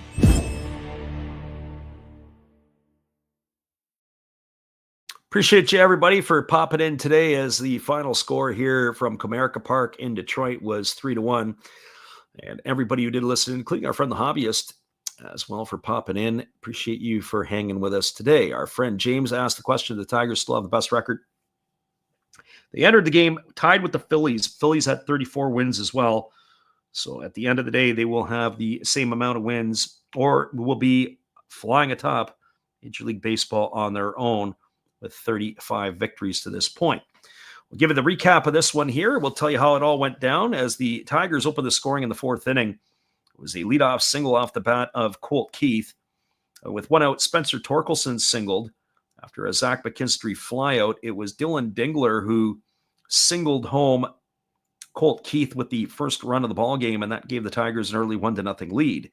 Tigers added to their lead in the bottom of the fifth inning with one out. It was a single by Kerry Carpenter and then back-to-back walks to Gleyber Torres and Andy Ibanez. And up stepped Riley Green, and he golfed home 2 runs with a single to make the scoreline 3-0. Giants answered back in their half of the sixth inning with a run. With one out, it was back-to-back singles off the bats of Matt Chapman, Jung-Hoo Lee, and Wilmer Flores. Flores' single drove home Chapman to cut the lead to 3-1, and that is where it ended. Your final score from Detroit, 3-1 for the Tigers over the San Francisco Giants. 3 runs, 7 hits, no errors for the Tigers. 1 run, 5 hits, 1 error for the Giants in this one. Again, your final score. Taking a quick peek at the out-of-town scoreboard before we wrap it up. And all the games that are currently, this is the only final. All the other games are either getting underway or are now underway. Top of the sixth inning, Brewers have a 2-0 lead over the Red Sox in Milwaukee. 2-5-0 for the Brew Crew, 0-3-0 for the Red Sox so far in that one. Cubs enjoying a 2-1 lead now over the Rockies. 2-3-0 for the Cubbies, 1-2-0 for the Rocks. Top of the third inning, it is the Orioles 1-0 over the Cardinals. 1-2-1 for the Orioles, 0-1-1 for the Cards. All other games are later starts. Jays at Rangers, Reds at Royals, White Sox at Mets, Dodgers Guardians, Twins at the Rays, Pirates at the D-backs, Marlins at the Padres, Yankees at the Angels. We're 50-50 on whether we call another game later on tonight. You might want to check in. If we do, it'll be Yankees. Appreciate everybody else for doing it. Brent, you as well. And he says, I heard the experts say the Tigers can't beat the NL. Well, that was proven wrong today as they took care of the Giants. We'll see what happens again. We will be back on Wednesday. We'll do the same two teams on Wednesday, and then we'll change it up a little bit later after that. So it will be Giants-Tigers Wednesday afternoon, same time, 10:10 Pacific or 1:10 Eastern. We'll be on for that one there. Check the channel. We might add another one later today. Have a great day, everybody. We appreciate you guys for popping in on the stream. James, Hobbyist, Gracie Lynn, our friends all around, Archived Goods, everybody else who popped in, watching Gary, you name it, everybody else, Phil Cantillon who kicked us off today, Redbeard Breaks, Al Beatler, everybody else, Edward Cantor, and anybody that I missed. Thanks for making this stream great. Have a great day, everybody, and a happy Memorial Day south of the border to all our friends in the United States. Appreciate you guys for hanging out with us today.